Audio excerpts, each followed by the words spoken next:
नमस्कार मित्रों, आज के इस वीडियो में एक बार फिर से आप सभी का बहुत बहुत हार्दिक स्वागत है।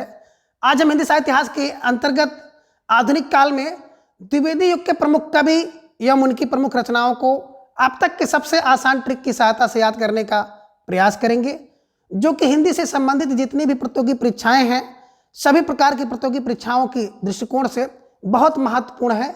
इसलिए इस वीडियो को अंत तक जरूर देखें और वीडियो देखने के बाद आपको थोड़ा सा भी लाभ पहुंचे तो कृपया चैनल को सब्सक्राइब करके आप हमारे साथ जुड़ जाएं और अपनी तैयारी को बूस्ट करें। तो चलें, अब ज़्यादा समय ना गंवाते हुए हम लोग अपने विषय वस्तु पर आते हैं। तो जैसा कि स्क्रीन पर आप देख पा रहे हैं, द्विवेदी युग या जागरण सुधार काल, यानी कि द्विवेदी युग या इसी का एक अन्य नाम है जागरण सुधार काल। तो द्विवेदी युग या जागरण सुधार काल में सबसे पहले हम इसके समय को देखेंगे। और समय की बात अगर की जाए तो आप देख पा रहे हैं डॉक्टर नागेंद्र जी ने द्विवेदी काल को सबसे पहले तो इन्होंने क्या कहा, इसको कि जागरण सुधार काल कह दिया। और जागरण सुधार काल का इन्होंने समय बताया कि 1900 ईस्वी से लेकर के 1918 ईस्वी तक का जो समय है वो जागरण सुधार काल है।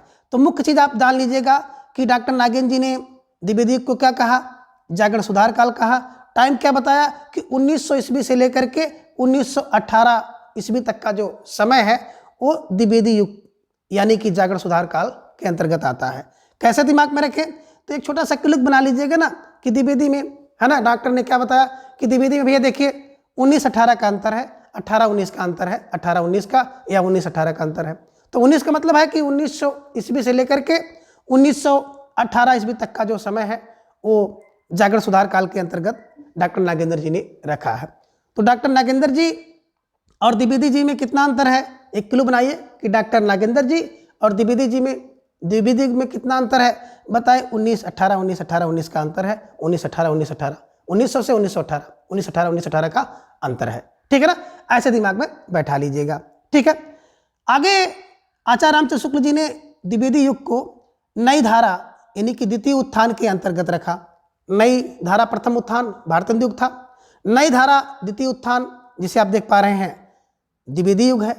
ठीक है ना, यानी कि द्विवेदी युग को नई धारा द्वितीय उत्थान के अंतर्गत रखा और इसकी जो समय अवधि है इन्होंने बताया कि 1893 ईस्वी से लेकर के 1918 ईस्वी तक का जो समय है वो नई धारा द्वितीय उत्थान के अंतर्गत आता है। तो दिमाग में रखिएगा कि रामचंद्र शुक्ल जी ने बताया कि 1893 से लेकर के 1918। ठीक है ना, 1918। तो 93 में क्या देखा कि 18-19 का अंतर, 19-18 का अंतर था। किसने, रामचंद्र शुक्ल जी ने। ठीक है, तो दिमाग में रख लीजिएगा। मोटी बात क्या है, टाइम को लेकर है।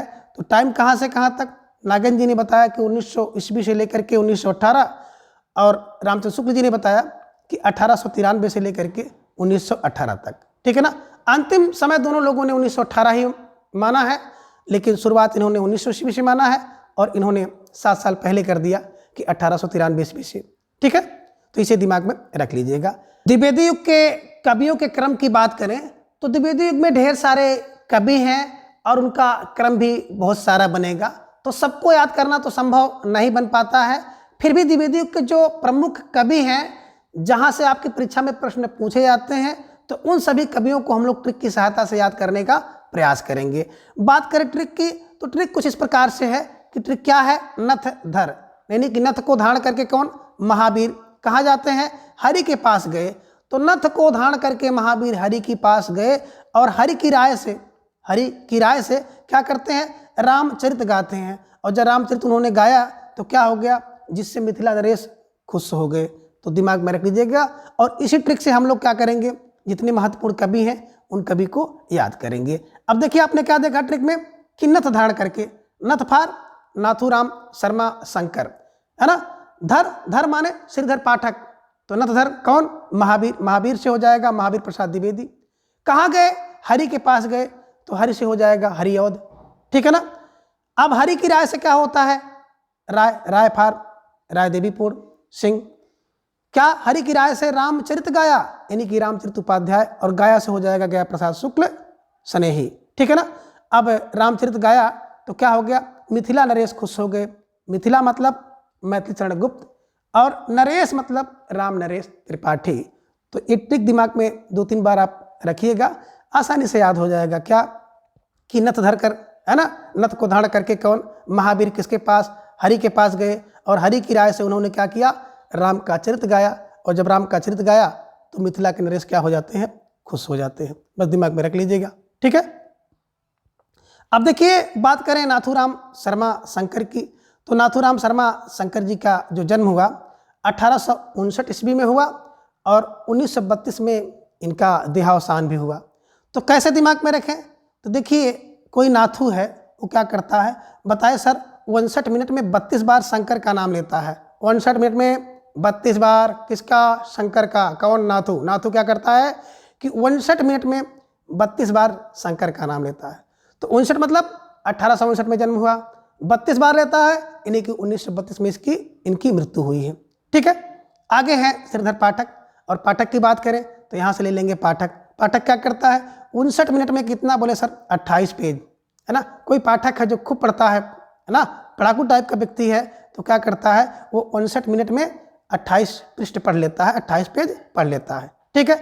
आगे महावीर की बात करें, जो भैया महावीर होगा ना, बलशाली व्यक्ति होता है ना, वो क्या करेगा भैया, छक्का चौका लगाता है। कितना छक्का चौका, बोले सर 38। तो दिमाग में रख लीजिएगा 1864, छक्का चौका मतलब 6×4 1864, और 38 छक्का चौका कितना, 38, 38 माने 1938 में। तो दिमाग में रख लीजिएगा कि जो महावीर है, वीर व्यक्ति है, वो छक्का चौका लगा रहा है, कितने, 38, ठीक है। चलिए आगे है हरिऔध, बात करें हरिऔध को तो आप जान रहे हैं, अयोध्या प्रसाद हरिऔध, है ना। तो अब क्या है, अवध हरिऔध कौन, बोले हरि क्या करते हैं, 65 वर्ष में कहाँ, बोले 47 बार अयोध्या गए। तो 65 वर्ष में 47 बार हरि कहाँ गए, अयोध्या गए। इसे दिमाग में रखिएगा। 65 का मतलब हो गया 1865 में इनका जन्म हुआ, और 47 का मतलब 1947 में इनकी मृत्यु हुई है, ठीक है। अगले कवि हैं राय देवी पूर्ण सिंह, और राय देवी पूर्ण सिंह की बात करें तो इनका जन्म हुआ 1868 में और इनकी मृत्यु होती है 1915 ईस्वी में। कैसे दिमाग में बैठाएं, तो एक क्लू निकाल लीजिएगा कि क्या, बोले छठ, छठ माने 6 और 8, है ना। जब व्यक्ति का जन्म होता है तो छठ होता है, तो छठ माने 6 और 8, और जब छठ होगा तो राय कितने लोग दिए, बोले भैया 15 प्रकार की राय लोग देते हैं, 15 लोग राय देते हैं, ऐसे करो वैसे करो, इनको बुलाओ उनको बुलाओ, ठीक है ना। तो दिमाग में रख लीजिएगा कि छठ में कितने, बोले छठ में 15 प्रकार के लोग राय देते हैं, 15 लोग राय देते हैं, ऐसे दिमाग में रख लीजिएगा। छठ माने 1806 और 8 68, 15 राय 1915 में, राय फार राय देवी पूर्ण सिंह, ठीक है ना, दिमाग में रख लीजिएगा। चलिए आगे हैं रामचरित उपाध्याय। रामचरित उपाध्याय जी की बात करें तो इनका जो जन्म हुआ 1872 ईस्वी में और मृत्यु होती है 1938 में। कैसे दिमाग में रखें, तो यहाँ से ले लीजिएगा चरित्र। अब देखिए चरित्र कैसा होना चाहिए, चरित्र भैया बेहतर रखो, ठीक है ना। अगर चरित्र आप बेहतर रखोगे तो क्या करेंगे, 38 प्रकार के लोग, 3800 लोग आपको क्या करेंगे, सम्मान देंगे। बस दिमाग में रख लीजिएगा, ठीक है ना। बेहतर चरित्र तो 3800 लोग, 38 प्रकार से लोग क्या करेंगे, आपका सम्मान करेंगे, आपका मान करेंगे। इसलिए चरित्र बेहतर, बेहतर पार 1872 में जन्म हुआ, 38 प्रकार से लोग, 1938 में इनकी मृत्यु हुई। इसे भी दिमाग में रख लीजिए, ठीक है। आगे है गया प्रसाद शुक्ल स्नेही। अब गया प्रसाद की गया 83, ठीक है ना, 83 और 1972 में। तो दिमाग में रख लीजिएगा कोई व्यक्ति क्या हुआ, 83 बार गया, कहाँ गया, बेहतर तरीके से गया है, दिमाग में रख लीजिएगा, बेहतर तरीके से गया है। कोई व्यक्ति गया है जो कि बिहार का बोध गया में गया, 83 बार गया और 83 बार बहुत बेहतर तरीके से गया है। तो दिमाग में रख लीजिएगा कि गया कहाँ गया, 83 बार, 83 कह लीजिए 83 कोस गया और बेहतर तरीके से गया, ठीक है। दिमाग में रख लीजिएगा कोई व्यक्ति है जो 83 कोस गया और बेहतर तरीके से गया, अच्छी तरीके से गया, ठीक है ना। तो दिमाग में रख लीजिएगा गया, पैदल गया 83 कोस और बेहतर तरीके से गया, ठीक है। चलिए आगे हैं मैथिली शरणगुप्त, और बात करें इनके जन्म की तो 1886 ईस्वी में जन्म हुआ और मृत्यु होता है 1964 ईस्वी में। कैसे दिमाग में रखें, तो यहाँ पे मैथिली को कर लीजिए मैथिली यानी कि मेथी क्या हुई, बोले 86 की जो मेथी थी वो 64 में बिकी, तो 86 की मेथी 64 में बिकती है, 86 की मेथी 64 में बिकती है, ऐसे दिमाग में रख लीजिएगा। 86 का मतलब हो गया 1886 में जन्म हुआ और 64 का मतलब 1964 में इनकी मृत्यु हुई है, ठीक है। आगे हैं रामनरेश त्रिपाठी जी, इनका जन्म हुआ 1889 में और 1962 में इनकी मृत्यु होती है। इन्हीं की जब चीन का युद्ध हुआ था तो 62 है ना, 89, ठीक है ना। ना से नरेश, ना से नवासी, नरेश नवासी, नरेश नवासी, है ना। नरेश देखिए दिमाग में रखिए, नवासा नवासा होता है, नवासा, नवा माने नवासा, ठीक है ना। अब जब कोई नरेश है, नवासा है, नवासा है, तो क्या होगा भैया 62 में उसकी मृत्यु हुई, है ना, 62, है ना। या कह सकते हैं कि नरेश नवा नवासा 62 नरेश हुए, नवे नवे से, है ना, नवा नवासी नवासी, नवे नरेश 62 नरेश हुए। बस दिमाग में ऐसे रख लीजिएगा, आसानी से बैठ जाएगा, लेकिन 2-3 बार आपको देखना पड़ेगा, ठीक है। बात करें नेट जेआरएफ में तो क्रम लगाने के लिए प्रश्न पूछा जाता है, और इन दिनों जो पैटर्न चल रहा है ना, टीजीटी पीजीटी में भी एक आध प्रश्न तरह से देखने को मिल सकते हैं। तो इसलिए जो महत्वपूर्ण कवि हैं उनके जन्म को, उनके क्रम को जानना बहुत जरूरी है, ठीक है ना। एक बार फिर देख लीजिए कि नथधर के कौन, महावीर हरि के पास गए और हरि की राय से उन्होंने क्या किया, रामचरित गाया, जिससे मिथिला नरेश खुश हो गए, ठीक है ना। बात करें हम लोग नाथूराम शर्मा का, तो नाथू क्या करता है, बोले सर 59 मिनट में 32 बार शंकर का नाम लेता है। पाठक क्या करता है, बोले सर वही पाठक 59 मिनट में क्या करता है, 28 पृष्ठ पढ़ लेता है, ठीक है ना। महावीर की बात करें तो महावीर हैं, क्या करते हैं, छक्के चौके लगाते हैं, 38 छक्के चौके लगाते हैं, ठीक है ना। कौन, महावीर। हरि क्या करते हैं, बोले सर, है ना, 65 वर्ष की उम्र में 47 बार अयोध्या गए हैं, ठीक है ना। राय, बोले सर राय में तो छठ में है, राय में क्या होते हैं, राय बात, छठ में कितने लोग, बोले सर 15 राय लोग देते हैं। तो छठ में 15 राय लोग देते हैं। और चरित्र क्या करो भैया, चरित्र कह रहे हैं सर 72 रखिए, तो 38 प्रकार के लोग आपका सम्मान करेंगे, ठीक है ना, इसलिए चरित्र को 72 रखो। गया की बात करें, कोई व्यक्ति क्या करा है, 83 किलोमीटर बड़े बेहतर तरीके से गया है, ठीक है ना। 83 कोस 83 किलोमीटर बेहतर तरीके से गया, जैसे भी दिमाग में रखे, ठीक है ना। तो 83 कोस या 83 किलोमीटर बड़े बेहतर तरीके से गया। मैथिली की बात करें तो 86 की मैथी जो है कितने में, 64 में बिक गई। 86 की मैथी थी, 64 में बिकी, तो भैया नुकसान हुआ। नरेश, राम नरेश 89, नवासा नरेश और 62 नरेश अब तक हो चुके हैं। कोई व्यक्ति है जिसने देखा है, या आप कह दीजिए द्विवेदी युग में हुए, है ना, द्विवेदी युग में नवे से 62 नरेश हो चुके। ऐसे दिमाग में रख लेंगे तो ये भी आपको पता चल जाएगा द्विवेदी युग के कवि हैं और उनका जन्म काल है, जन्म समय है, ठीक है ना। तो इस प्रकार से इन सभी ट्रिक से इन्हें देख लीजिएगा। कवियों का कालक्रम जानने के बाद एक एक कवि को हम लोग विस्तृत रूप से जानेंगे। तो जिनमें सबसे पहले कवि हैं श्रीधर पाठक, जिनका जन्म 1859 और मृत्यु 1928 ईस्वी में हुई है, और एक खड़ी बोली के प्रथम स्वच्छंदतावादी कवि माने जाते हैं। तो कैसे दिमाग में रखें, अभी आपने देखा था कि वही पाठक क्या करते हैं जो 59 मिनट में 28 पृष्ठ पढ़ते थे। तो दिमाग में रखिएगा, यानी कि 1859 में जन्म हुआ, और 28 की बात करें तो 1928 में इनका देहांत हुआ था, ठीक है ना। खड़ी बोली के प्रथम स्वच्छंदतावादी कवि माने जाते हैं, तो इसे दिमाग में रखिएगा। तो पाठक क्या हो रहा है, खड़ा होकर के पढ़ रहा है और स्वच्छंद होकर पढ़ रहा है, ठीक है ना। क्यों, क्योंकि उनके पास श्री है, लक्ष्मी है। तो ऐसे क्लू बनाइएगा, दिमाग में रख लीजिएगा, ठीक है। अब आगे बात करें श्रीधर पाठक की, तो श्रीधर पाठक जी ने ब्रजभाषा में एक मौलिक काव्य लिखा है जिसका नाम है कश्मीर सुषमा, और इसकी रचना कब हुई, 1904 ईस्वी में की गई है। तो दिमाग में रख लीजिएगा कि कश्मीर कुसुमा 4 में, ठीक ना। लिखा किसने लिखा, पाठक ने लिखा। तो दिमाग में रख लीजिएगा, पाठक फार श्रीधर पाठक। अब श्रीधर पाठक द्वारा अनुदित कुछ काव्य ग्रंथ हैं जो कि निम्न हैं, जिनमें पहला आप देख पा रहे हैं अनुदित रचना, उसका सन, मूल रचना और मूल रचनाकार आप देखेंगे, और अनुदित भाषा यानी किस भाषा में उन्होंने अनुवाद किया है, ठीक है।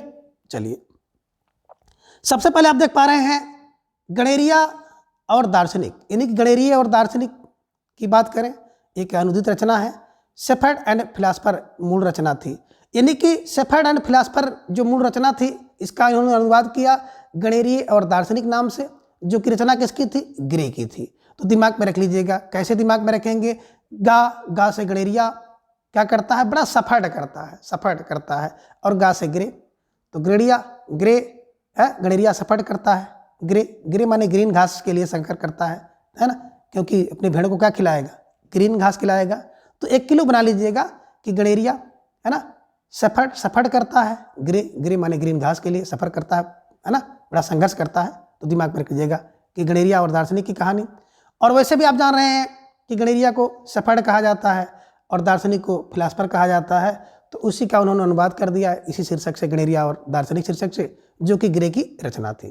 ठीक है, आगे है एकांतवासी योगी, अनुदित रचना इनकी है, 1886 में इन्होंने इसका अनुवाद किया था और मूल रचना है हर्मिट। तो हर्मिट का अनुवाद इन्होंने क्या किया, एकांतवासी योगी, और हर्मिट माने होता भी है कि सन्यासी या योगी होता है, तो उसी हर्मिट का इन्होंने अनुवाद कर दिया एकांतवासी योगी के नाम से, जो कि गोल्ड स्मिथ की मूल रचना है और खड़ी बोली में इन्होंने अनुवाद किया है। तो देखिए क्या करिए, यहाँ पे रख दीजिए एकांतवासी योगी। अब योगी ने क्या किया, बोले सर योगी ने हर मिनट क्या करते हैं, एक गोल्ड स्कीम निकालते हैं, बस दिमाग में रख लीजिएगा, ठीक है ना। योगी को जोड़ दीजिएगा बाबा योगी जी से, तो योगी जी क्या कर रहे हैं, बोले सर हर मिनट क्या कर रहे हैं, एक गोल्ड स्कीम निकालते हैं।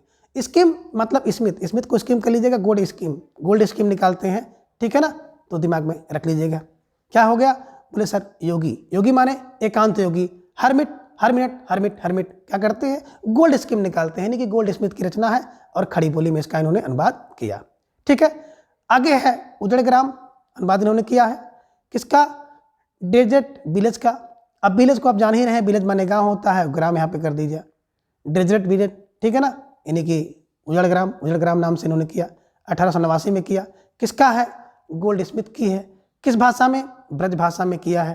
तो दिमाग में रख लीजिएगा क्या, बोले सर जिनका ग्राम उजड़ गया है, ग्राम उजड़ हो गया है, ऐसे विलेज के लिए क्या किया है, एकदम बिल्कुल गोल्ड स्कीम चल रही है, ठीक है ना, गोल्ड स्कीम चल रही है ना, बिल्कुल ब्रज में। तो दिमाग में रख लीजिएगा, गोल्ड स्मिथ का मतलब है ना, गोल्ड स्कीम का मतलब हो गया गोल्ड स्मिथ की रचना है। विलेज है ना, उजड़ ग्राम या विलेज के लिए क्या हो रहा है, गोल्ड स्कीम मैंने गोल्ड स्मिथ की रचना है, और डेजर्ट विलेज नाम से मूल रचना थी, उजड़ ग्राम से इन्होंने इसका अनुवाद किया है। ठीक है, आगे है श्रांत पथिक, इन्होंने अनुवाद किया 1902 में। किस मूल रचना का, ट्रेवलर, और ट्रेवलर माने जानते हैं यात्री होता है, और हिंदी में उसको कहते हैं पथिक, तो पथिक शांत हो गया, ठीक है ना। तो उसके लिए क्या हो गया, गोल्ड स्कीम निकाली गई, गोल्ड स्मिथ, यानी कि गोल्ड स्मिथ की मूल रचना है, खड़ी बोली में है। तो दिमाग में रख लीजिएगा कि जब पथिक क्या हो जाता है, शांत हो जाता है ना, तो खड़ा हो जाता है जाकर के, तो उसके लिए क्या हो जाना चाहिए, कोई गोल्ड स्कीम निकालिए, ठीक है ना। ट्रेवलर, पथिक को ट्रेवलर कहते हैं, तो दिमाग में रखिएगा, आसानी से बैठ जाएगा। आगे है संहार, यानी कि ऋतु संहार, इन्होंने ऋतु संहार नाम से, है ना, तो ऋतु संहार नाम से ही अनुवाद किया है, जो कि कालिदास की रचना है, और ब्रज भाषा में इसका अनुवाद किया है। ठीक है, तो मोटी बात आपने देखी, गणेरिया सफेद कहते हैं, गणेरिया को सफेद या गे से, ठीक है ना, ग्रीन घास, ठीक है ना। तो गणेरिया क्या करता है भैया, सफेद करता है ग्रीन घास के लिए।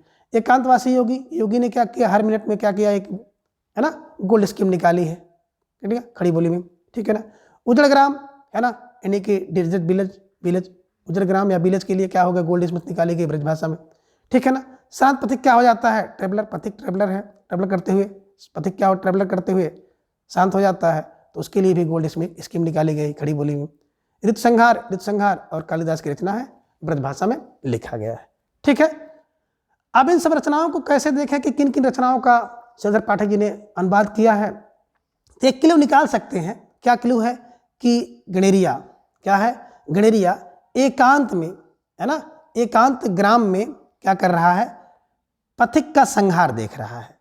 कोई गणेरिया है, गणेरिया मतलब गणेरिया और दार्शनिक का इन्होंने अनुवाद किया। एकांत से हो गया एकांतवासी योगी, ग्राम से हो गया उजड़ ग्राम में क्या कर रहा है, पथिक माने श्रांत पथिक का संहार देख रहा है। तो दिमाग में ऐसे रख लीजिएगा कि इन रचनाओं का इन्होंने अनुवाद किया है। किसका, गणेरिया क्या कर रहा है, एकांत ग्राम में पथिक का संहार देख रहा है। ठीक है, ऐसे दिमाग में रख लेंगे तो निश्चित रूप से आपको जितनी इनकी अनुदित रचनाएं हैं आसानी से याद हो जाएंगी। ठीक है, चलिए अब आगे हम लोग देखेंगे श्रीधर पाठक की खड़ी बोली में कुछ मौलिक कृतियां हैं जो कि निम्न हैं, ठीक है ना, जिनमें पहली इनकी कृति है बनाष्टक, दूसरी कृति है देहरादून जिसे इन्होंने 1915 ईस्वी में लिखा है, तीसरी रचना है भारत गीत 1928 में लिखा, चौथी रचना है जगत सच्चाई सार, और पांचवी रचना है स्वर्गीय बीड़ा, छठी रचना है धन विजय, सातवीं रचना है संध्य अटन, और आठवीं रचना है गुणवंत हेमंत, जो कि 1900 ईस्वी में इन्होंने लिखा है।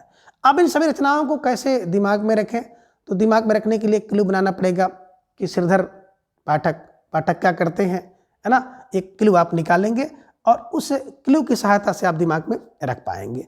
देखिए पाठक क्या कह रहा है कि पाठक कह रहा है बना दे, क्या बना दे, बना दे क्या, एक भारत गीत, है ना। बना दे एक भारत गीत जो क्या करे, जगत की सच्चाई को स्वर्ग में पहुंचा दे, और जिससे क्या हो जाएगा, विजय हो जाए, और उस विजय से क्या हो जाए कि अटन, उस विजय से अटन हो जाए और हेमंत गुणवंत हो जाए, और अटन गुणवंत हो जाए, अटन गुणवंत हो जाए या संध्या गुणवंत हो जाए। दिमाग में रख लीजिएगा कि संध्या क्या हो जाए, गुणवंत हो जाए।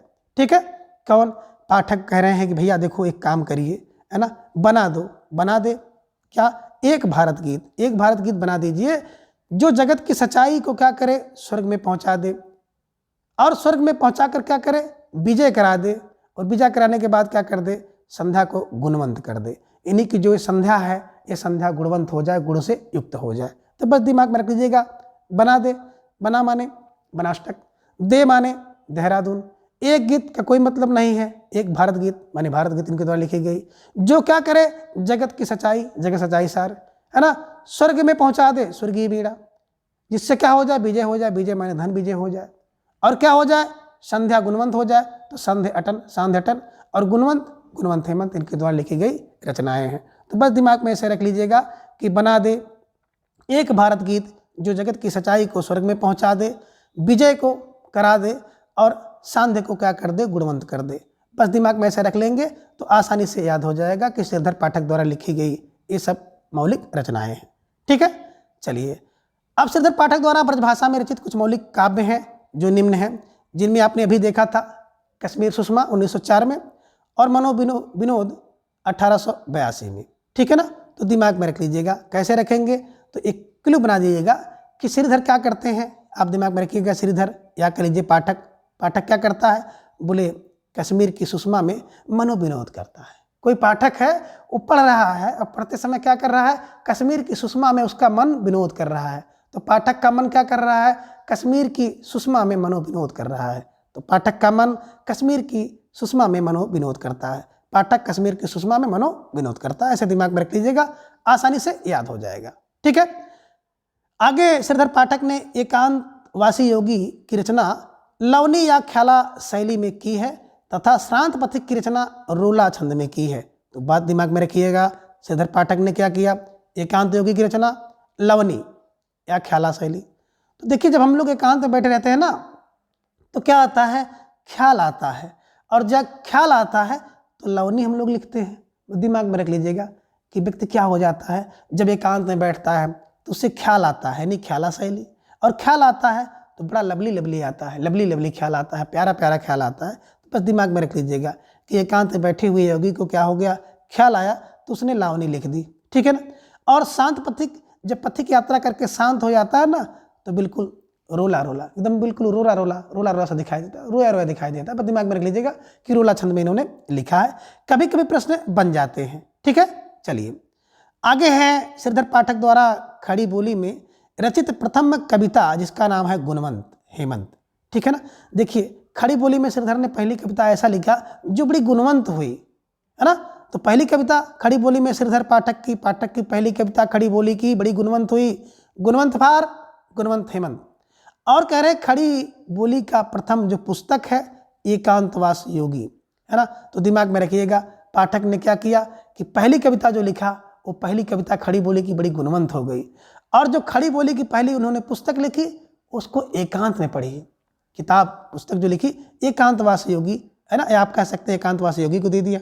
ऐसे दिमाग में रख लीजिएगा कि पहली कविता जब लिखा पाठक ने तो कविता बड़ी गुणवंत हुई, और पहली जो पुस्तक उन्होंने लिखी उस पुस्तक को एकांतवासी योगी ने ले लिया, या एकांतवासी योगी को उन्होंने दे दिया। ऐसे दिमाग में रखेंगे तो आपके दिमाग में बैठा रहेगा। ठीक है, चलिए तो इस प्रकार से श्रीधर पाठक के ढेर सारी चीज़ें आपने देखी हैं। ठीक है, अब आगे हम लोग देखेंगे कि महावीर प्रसाद द्विवेदी जी एक बड़े प्रसिद्ध रचनाकार हैं। इनका जन्म 1864 ईस्वी में हुआ, मृत्यु 1938 ईस्वी में हुई। जन्म रायबरेली के दौलतपुर गांव में हुआ था। तो तो मोटी बात आपने देखी, क्या देखी कि सर महावीर का जन्म 1864-1938 में। यही महावीर हैं जिन्हें अभी हम लोगों ने पढ़ा है कि जो भैया महावीर होगा वो छक्का चौका लगाएगा। और कितने छक्का चौके लगाते हैं? बोले सर 38। तो 1864 छक्का चौका और 38 1938। कौन? जो महावीर है, जो व्यक्ति महावीर है, वीर ही नहीं महावीर है, तो क्या करेगा? छक्का चौका लगाएगा। और कितना लगाएगा? 38 लगाएगा। ठीक है ना। रायबरेली, दिमाग में रखिएगा, रायबरेली के दौलतपुर गांव में इनका जन्म हुआ था। ठीक है, चलिए आगे। आचार्य रामचंद्र शुक्ल जी ने लिखा है कि हम पंडित महावीर प्रसाद द्विवेदी को पद रचना की एक प्रणाली के प्रवर्तक के रूप में पाते हैं। ठीक है ना। तो देखिए, प्राणी पद प्रणाली प्रवर्तक, पा है ना, कि पद रचना के प्रणाली के प्रवर्तक कौन? रामचंद्र शुक्ल मानते हैं। किसको? महावीर को, वीर को, महावीर को। ठीक है ना। तो महावीर प्रसाद द्विवेदी क्या है? पद रचना की प्रणाली के प्रवर्तक हैं। किसने कहा? शुक्ल जी ने कहा, दिमाग में रख लीजिएगा। ठीक है, आगे बता रहे हैं कि महावीर प्रसाद द्विवेदी ने गद्य और पद दोनों के लिए खड़ी बोली में सामान्य बोलचाल की भाषा को प्राथमिकता देने की वकालत की है। किसने? वकालत किसने की? बोले भैया वकालत महावीर प्रसाद द्विवेदी ने की। किसकी वकालत की? गद्य और पद में दोनों के। किसकी? खड़ी बोली की, है ना। देखिए, खड़े खड़े वकालत करते हैं, है ना, चाहे गद्य हो या पद हो, सबकी वकालत इन्होंने खड़े खड़े की है। किसने? महावीर। अब महावीर व्यक्ति जो है वो खड़े खड़े ही वकालत करेगा, बैठेगा नहीं। तो दिमाग में रख लीजिएगा। और वैसे भी देखेंगे वकालत जब होती है ना तो खड़े खड़े होती है, दिमाग में रख लीजिएगा। खड़े खड़े वकालत किया, गद्य और पद की किया। ठीक है ना। तो दिमाग में रख लीजिएगा, यानी कि खड़ी बोली की वकालत इन्होंने किया गद्य और पद दोनों भाषाओं में। ठीक है, चलिए आगे हैं। महावीर प्रसाद द्विवेदी के अनुदित व मौलिक लगभग 80 ग्रंथ हैं और इनके प्रमुख जो काव्य संग्रह हैं निम्नांकित हैं, जहां से प्रश्न आपकी परीक्षा में बन सकता है। ठीक है ना। इसके ऊपर थोड़ा सा धुंधला दिखाई दे रहा है, तो आप लोग इसको देखिए। काव्य मंजूषा है, सुमन 1923 में, कान्य कुब्ज अबला बिलाग, देवी अस्तुत शतक और कान्य कुब्ज वलीवर्तम। ठीक है ना। तो ये 5 काव्य संग्रह आप देख पा रहे हैं महावीर के हैं। कैसे दिमाग में रखें? तो देखिए, अगर इनको याद करना हो तो इसके लिए एक ट्रिक है। ट्रिक क्या है कि देखिए, कोई व्यक्ति है ना, जिसका नाम क्या है? मंजूषा है। ठीक है ना। मंजूषा ने क्या किया? सुमन को क्या किया? अबला समझ लिया। तो मंजूषा कोई लड़की है, दिमाग में रखिएगा, जिसने क्या किया? सुमन दूसरी लड़की है। तो मंजूषा ने सुमन को अबला समझ करके देवी की स्तुति करने के लिए और कान्य कुब्ज का व्रत करने के लिए बताती है। कान्य कुब्ज में कह लीजिए, कान्य कुब्ज महावीर का व्रत बताती है। ठीक है, नहीं कि महावीर प्रसाद द्विवेदी जी के सभी रचनाएं हैं। तो दिमाग में रख लीजिएगा। क्या मोटी बात आई कि बोले सर मंजूषा ने किसको? बोले सुमन को क्या कहा? अबला समझ करके कि देवी की स्तुति करो और कान्य कुब्ज में जा करके महावीर का व्रत करो। तो कान्य कुब्ज व्रत और महावीर से मतलब महावीर प्रसाद द्विवेदी जी की रचनाएं हैं। ठीक है ना। तो अब देखिए, जैसे कहा मंजूषा, तो काव्य मंजूषा, मंजूषा ने सुमन को, सुमन फार सुमन। ठीक है ना। क्या कहा? अबला समझ के कान्य कुब्ज अबला बिलाप, अबला बिलाप। और हमने भी इसके पूर्व जो क्लास थी उसमें देखा था कि अबला बिलाप कौन करता है ना। तो अबला बिलाप महावीर के पास करेगी। दशरथ बिलाप कहाँ करते थे? अंबा के पास, यानी अंबिका दत्त की रचना थी। ठीक है ना। भारत बिलाप है ना, भारत में कौन बिलाप करेगा? बोले भारत में बिलाप तो बकरी बिलाप करेगी। तो बकरी बिलाप, ठीक है ना, भारत में हो रहा है। दशरथ बिलाप कहाँ कर रहे हैं? अंबिका के पास, यानी कि अंबिका दत्त की है। और देखिए अबला बिलाप, कोई अबला होगी वो बिलाप करेगी तो महावीर के पास जाएगी। ठीक है ना। तो ये 3 जो बिलाप हैं इन्हें दिमाग में रख लीजिएगा। तो बताती है कि मंजूषा सुमन को अबला समझ करके देवी की स्तुति करो, देवी की स्तुति नहीं, देवी स्तुत शतक। और क्या करो? कान्य कुब्ज बलि व्रतम, कान्य कुब्ज बलि का व्रत करो। बलि माने महावीर का व्रत करो। तो महावीर प्रसाद द्विवेदी जी के सभी काव्य संग्रह हैं, दिमाग में रखिएगा। आसानी से याद हो जाएगा और हमेशा के लिए आपके दिमाग में बैठा रहेगा। क्लू यही है कि मंजूषा सुमन को अबला समझ करके देवी की स्तुति और महावीर का व्रत बताती है। ठीक है, चलिए अब आगे। महावीर प्रसाद द्विवेदी जी ने खुद लिखा है कि कविता का जो विषय है मनोरंजन एवं उपदेश जनक होना चाहिए। यमुना के किनारे खेल कौतूहल का अद्भुत वर्णन बहुत हो चुका, ना परकीय पर प्रबंध लिखने को की अब कोई आवश्यकता है, ना सुखियों के गतागत की पहेली बुझाने की। चींटी से लेकर हाथी पर्यंत, भिक्षुक लेकर राजा पर्यंत, मनुष्य बिंदु से लेकर समुद्र पर्यंत जल, अनंत आकाश, अनंत पृथ्वी, अनंत पर्वत, सभी पर कविता हो सकती है। तो दिमाग में रखिएगा क्या इन्होंने कहा कि देखिए विषय मनोरंजन और उपदेशजनक होना चाहिए। तो पहली चीज महावीर ने क्या कहा कि मनोरंजन और उपदेश खूब हो, ठीक है ना। और महावीर कौन होते हैं? महावीर ने बताया कि हाथी से लेकर चींटी सब महावीर है, सब महावीर है। तो दिमाग में रखिएगा चींटी से लेकर के हाथी पर्यंत की बात कौन करता है? कविता की कविता होनी चाहिए, तो महावीर कह रहे हैं, ठीक है ना। तो दिमाग में रख लीजिएगा। और महावीर जान ही रहे हैं कि समुद्र से लेकर के हर जगह, ठीक है। बस दिमाग में रख लीजिएगा कि ये सब बात अगर कहीं पे आ जाए और पूछा जाए किसका कथन है, तो आपके दिमाग में तुरंत आ जाना चाहिए कि महावीर प्रसाद द्विवेदी जी का कथन है, ठीक है। अब आगे देख पा रहे हैं हम लोग महावीर प्रसाद द्विवेदी द्वारा अनुदित कुछ काव्य हैं, जिनमें आप देख पा रहे हैं कि विनय शतक भर्तृहरि, जिसमें भर्तृहरि के वैराग्य शतक के दोहों का अनुवाद है। बिहार वाटिका की बात करें तो जयदेव के गीत गोविंद का संक्षिप्त अनुवाद इसमें इन्होंने किया है। स्नेहमाला फिर वही भर्तृहरि के श्रृंगार शतक के दोहों में अनुवाद है। गंगा लहरी पंडित राज जगन्नाथ की जो गंगा लहरी है उसका सवैया में अनुवाद इन्होंने किया है। तो दिमाग में रख लीजिएगा, कभी कभी प्रश्न यहाँ से पूछ लिया जाता है कि गंगा लहरी का सवैया में अनुवाद किसने किया है? तो महावीर, ठीक है ना, महावीर प्रसाद द्विवेदी जी ने किया है, ठीक है। ऋतुरंगणी की बात करें तो कालिदास के जो ऋतु संहार का छाया अनुवाद इन्होंने ऋतुरंगणी नाम से किया है। अब इन सबको कैसे दिमाग में रखें कि इन्होंने कितने अनुवाद किए हैं? तो एक क्लू बनाइए, यहाँ पे क्लू आपको देखिए दिख रहा है, क्या दिख रहा है? विनय, ठीक है ना।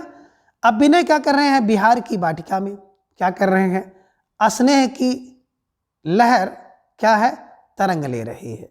बस दिमाग में रख लीजिएगा, विनय बिहार की, विनय बिहार की वाटिका में स्नेह की लहर तरंग लेती है। बस दिमाग में रख लीजिएगा। बोले सर क्या? बोले सर विनय बिहार की वाटिका में स्नेह की लहर तरंग ले रही है। तो विनय बिहार की बात करें, विनय फार विनय शतक भर्तृहरि, बिहार की बात करें बिहार की वाटिका यानी कि बिहार वाटिका में स्नेह की लहर, स्नेह मतलब स्नेहमाला, लहर की बात करते हैं गंगा लहरी, तरंग लेती है ऋतुरंगणी। किसने? बोले महावीर, ठीक है ना। तो महावीर क्या करते हैं? विनय बिहार की वाटिका में स्नेह की लहर की तरंग लेते हैं। दिमाग में ऐसे रख लीजिएगा, आसानी से याद हो जाएगा कि विनय क्या करते हैं, महावीर क्या करते हैं। विनय की बिहार वाटिका में स्नेह की लहर का तरंग लेते हैं, ठीक है, ऐसे दिमाग में रख लीजिएगा। आगे बता रहे हैं कि महावीर प्रसाद द्विवेदी जी की प्रसिद्ध कविता है। कौन सी प्रसिद्ध कविता है? स्वर्गो नरक ठिकाना नाही, ठीक है ना। तो कैसे दिमाग में रखेंगे? देखिए महावीर क्या करेंगे, जिसको ना ठोकेंगे, इसको ठोकेंगे, उसको स्वर्ग नरक में कहीं ठिकाना नहीं मिलने वाला है। बस दिमाग में ऐसे रख लीजिएगा, है ना। बहुत अच्छी क्लू आपकी बन गई कि महावीर जिसको ठोकेंगे उसको स्वर्ग या नरक में कहीं ठिकाना नहीं मिलने वाला है, कहीं आश्रय नहीं मिलने वाला है। कहने का मतलब है कि स्वर्ग नरक ठिकाना नहीं कविता किसकी है? तो महावीर प्रसाद द्विवेदी की है। अब इस क्लू की सहायता से, इस ट्रिक की सहायता से आप आसानी से याद कर सकते हैं। और मित्रों, इन सभी ट्रिक का उद्देश्य किसी की भावना को ठेस पहुंचाना नहीं है, ना ही किसी राजनीतिक गतिविधि से कुछ इसका लेन देन है।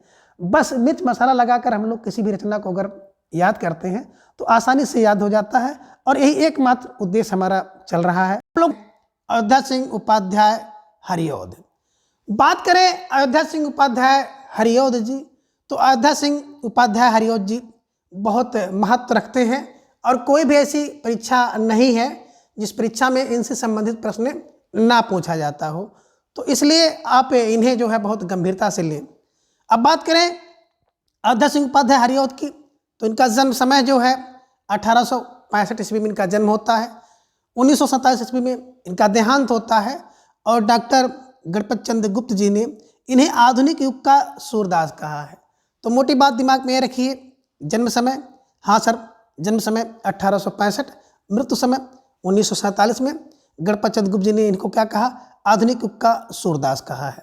तो दिमाग में रखिएगा, कभी कभी प्रश्न बन जाता है कि आधुनिक युग का सूर्य किसे कहा जाता है, या आधुनिक युग का सूर्य जो है अयोध्या सिंह हरिऔध को किसने कहा है? तो गणपत चंद्र गुप्त जी ने कहा है। ये भी बातें दिमाग में रखें।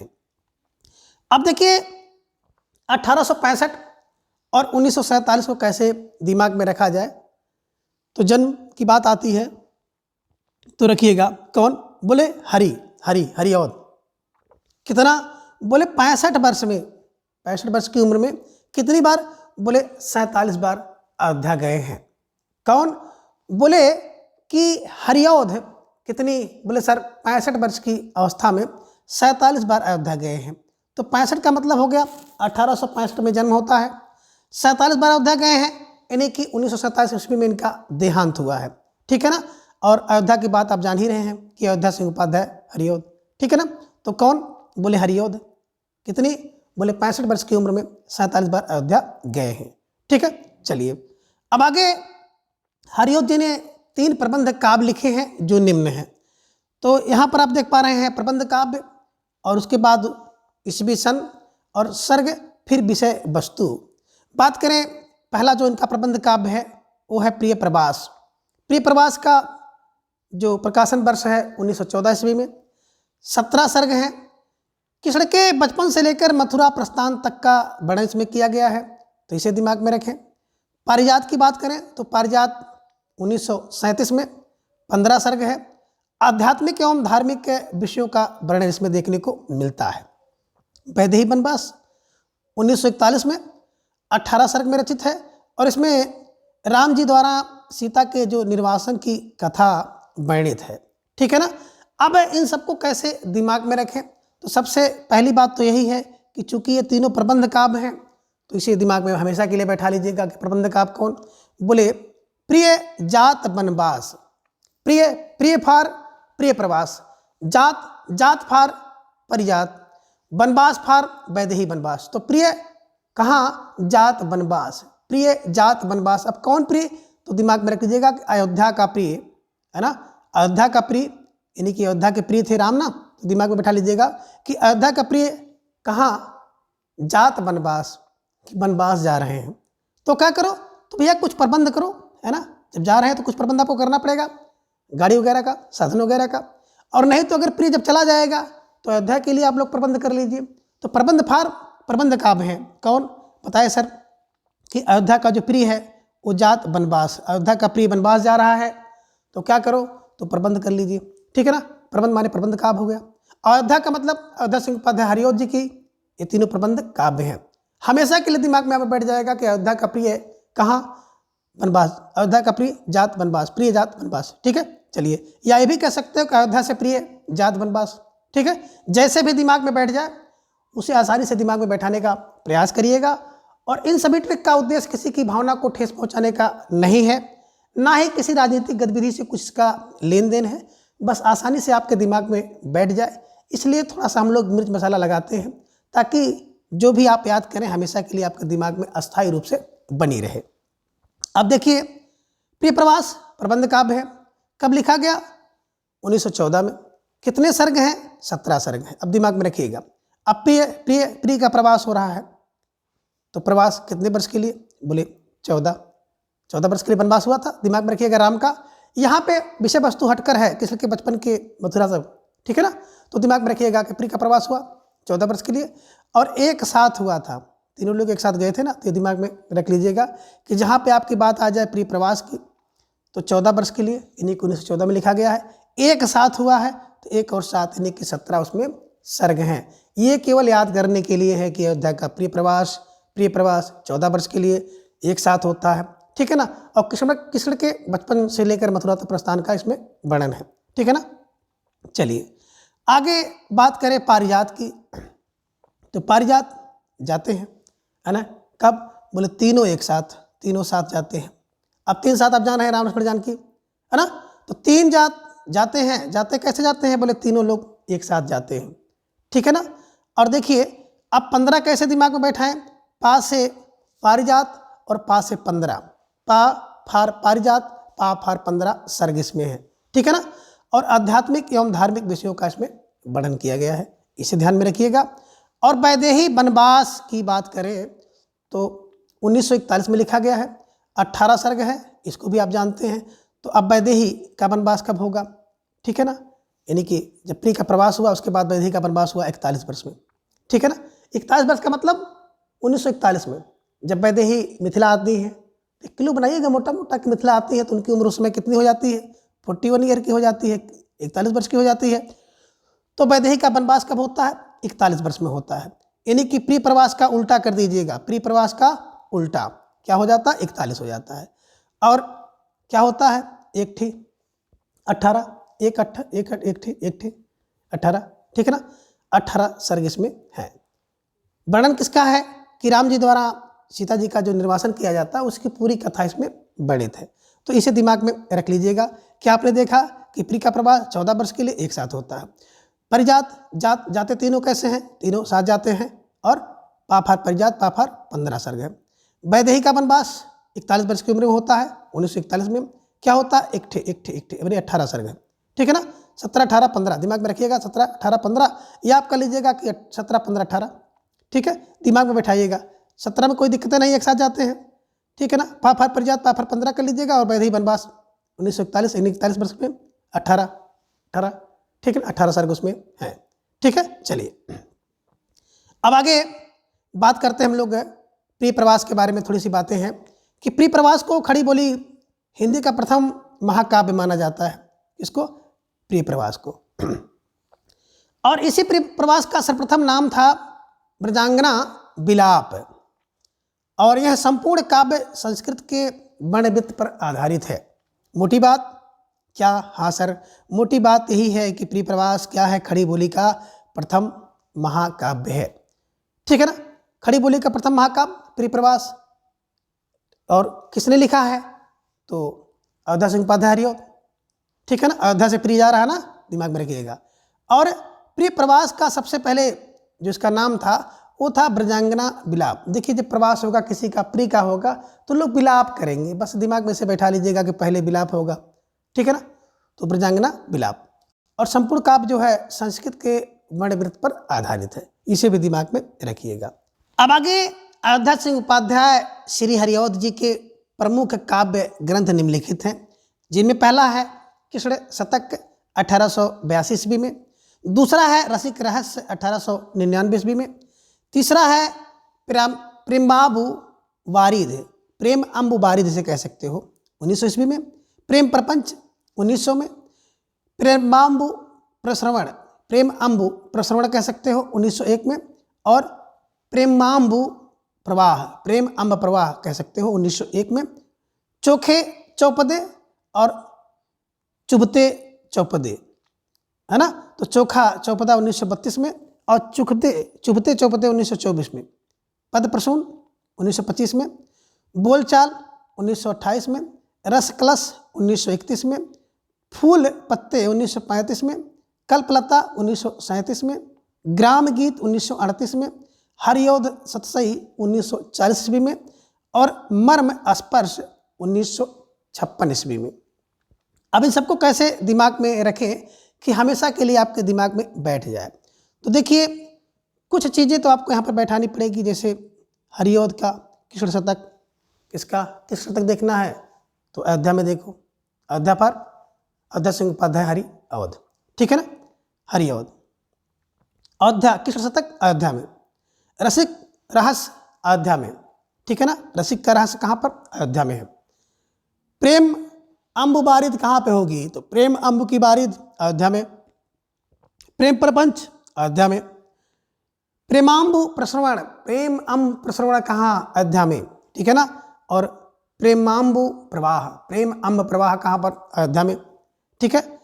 चोखे चौपदे अयोध्या में, चुभते चौपते अयोध्या में, पद प्रसून अयोध्या में, बोलचाल अयोध्या में करो, रस कलश अयोध्या में, फूल पत्ते अयोध्या में, अयोध्या का मतलब अयोध्या सिंह उपाध्याय हरिऔध जी की रचनाएं हैं, कल्पलता अयोध्या में, ग्राम गीत अयोध्या में गाई जाती है, और हरिऔध सतसई, हरिऔध फार हरिऔध सतसई अयोध्या में, और मर्म स्पर्श अगर जानना है तो अयोध्या में जाओ, वहाँ पे आपको मर्म का स्पर्श अच्छी तरह से समझ में आएगा, ठीक है ना।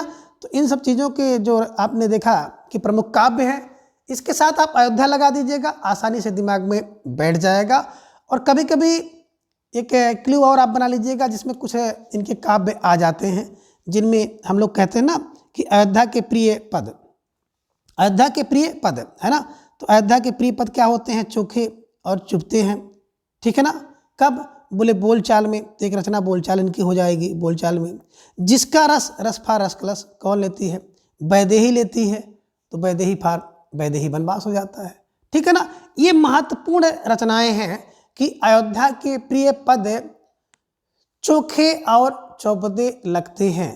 कब? बोलचाल में। तो आप कह सकते हैं अयोध्या के प्रिय पद चोखे और चौपदे लगते हैं बोलचाल में, और जिसका रस वैदेही लेती है।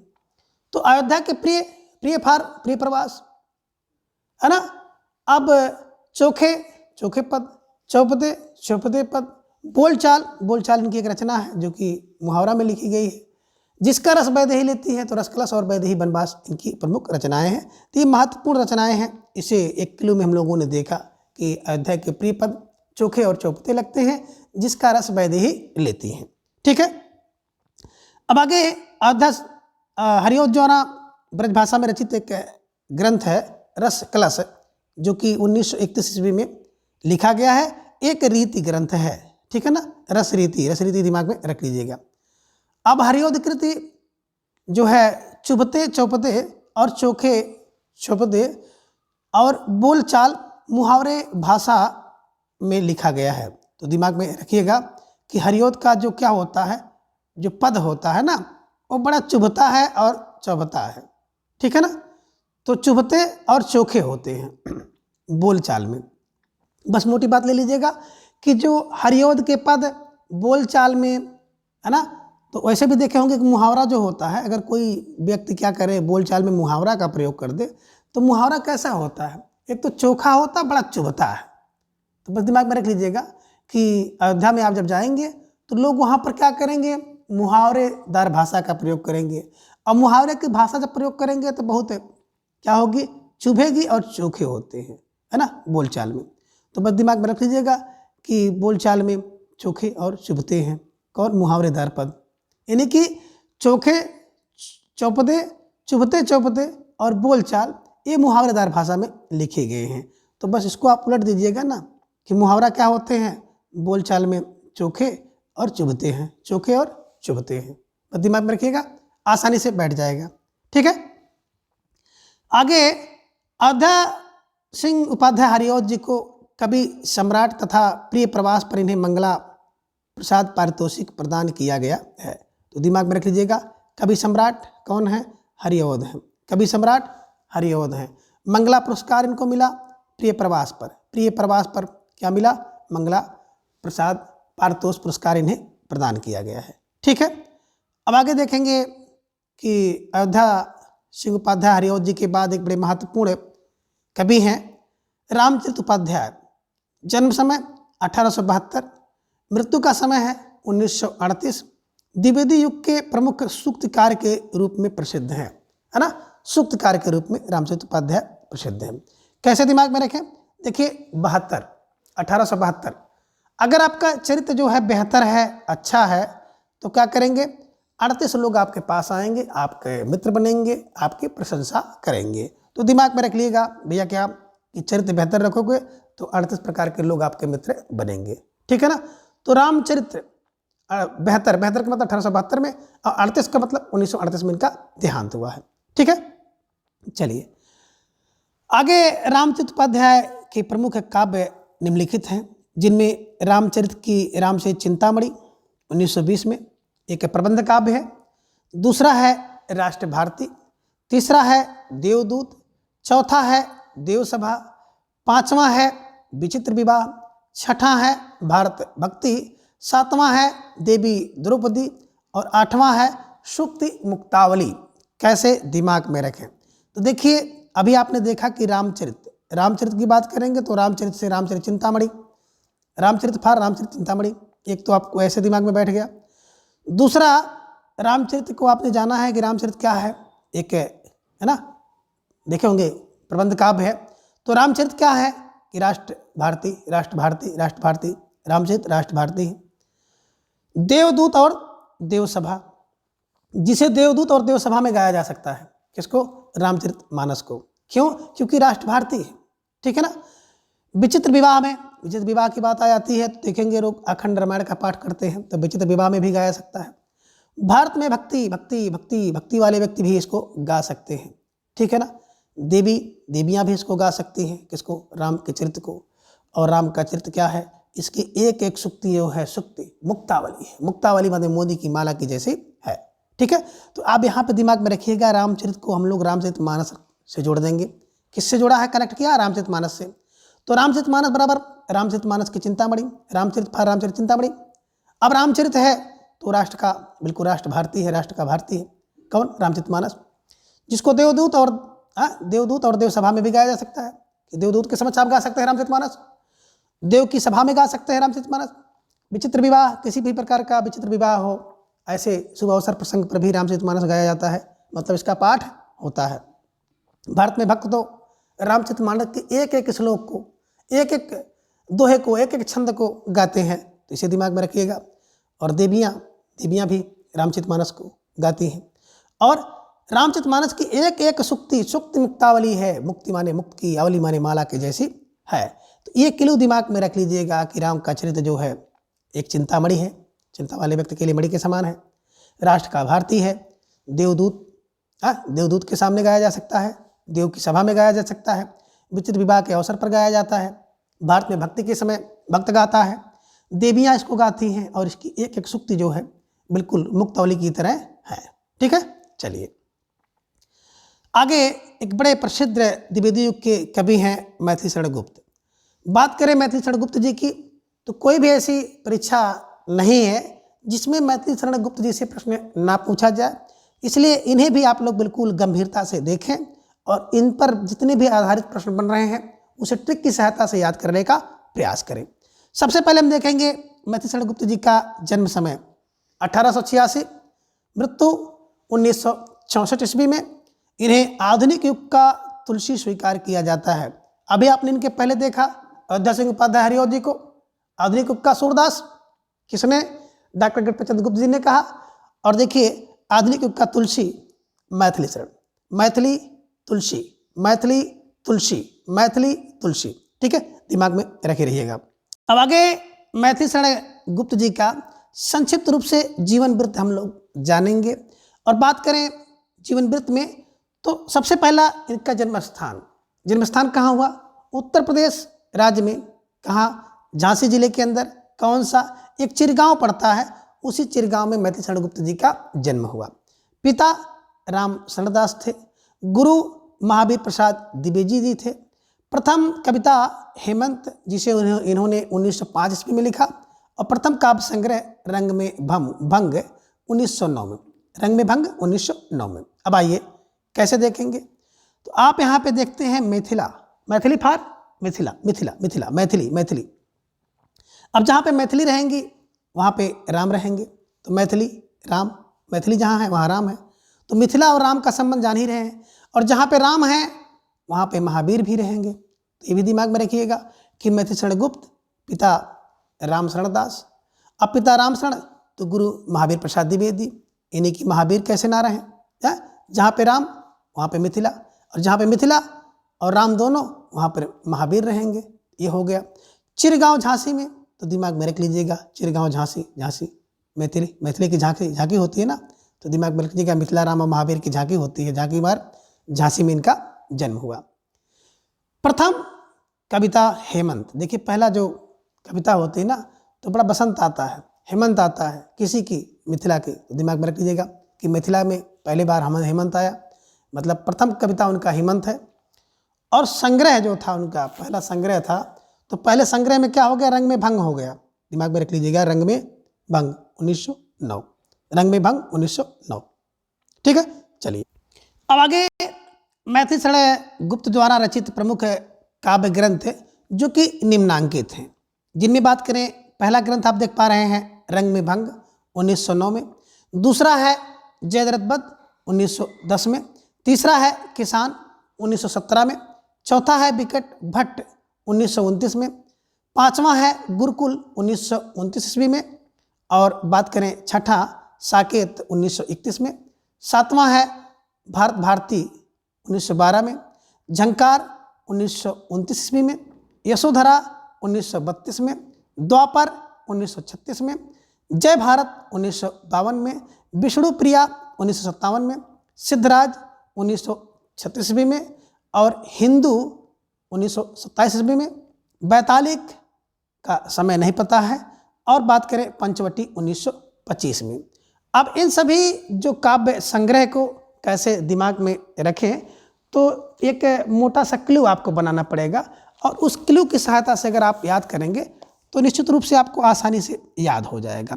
देखिए, सबसे पहले बात आती है रंग में भंग। कैसे भैया? देखिए, कहीं अगर आप रंग कर रहे हो, रंग में भंग नो नो नो करो।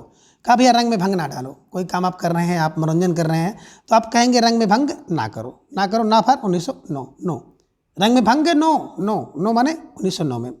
जय दर्द बद बद बद बद 10 10, जा से जय, जय दर्द बद 10 10 10, दिमाग में रख लीजिएगा, ठीक है ना। दो आपका बन गया। अब जैसे क्या हुआ, रंग में भंग हो गया। क्यों हो गया? क्योंकि जय दर्द का बद हो गया। अब जब जय दर्द का बद हो गया, रंग में भंग हो गया, तब क्या, तब भैया एक समय आपको आएगा कि भारत भारती दोबारा। देखिए कौन? भारत भारती, भारत भारती दोबारा माने 12। 10 के बाद 12 आता है ना, 11 तो है ना इसमें, तो भारत भारती दोबारा 12 12, भारत भारत 2 बार आया, 2 बार 12, ठीक है ना। भारत भारती 12 दोबारा हो गया। अब जब दोबारा आ गया तो कहा कि भैया देखिए रंग में भंग हो गया। क्यों? क्योंकि जय दर्द का बद हो गया, तो भारत भारती दोबारा, भारत भारत में दोबारा ऐसा हो गया। अब दोबारा हो गया तो क्या कह रहे हैं? कह रहे हैं कि भाई साहब किसान दो साथ, किसान किसान किसान एक साथ आ जाओ, आ जाओ, जितने किसान हैं एक साथ आ जाएं। एक साथ माने 1917 में, ठीक है ना। अब एक साथ आ जाएंगे, कहाँ पर आएंगे? बताए भैया तुम लोग कहाँ पहुँचो? बोले पंचवटी में पहुँचो, पंचवटी में पहुँचो। पंचवटी, पंच पंच पंच पार पंचवटी, पंचवटी पार 25, ठीक है ना। आप पंचवटी में पहुँचिए।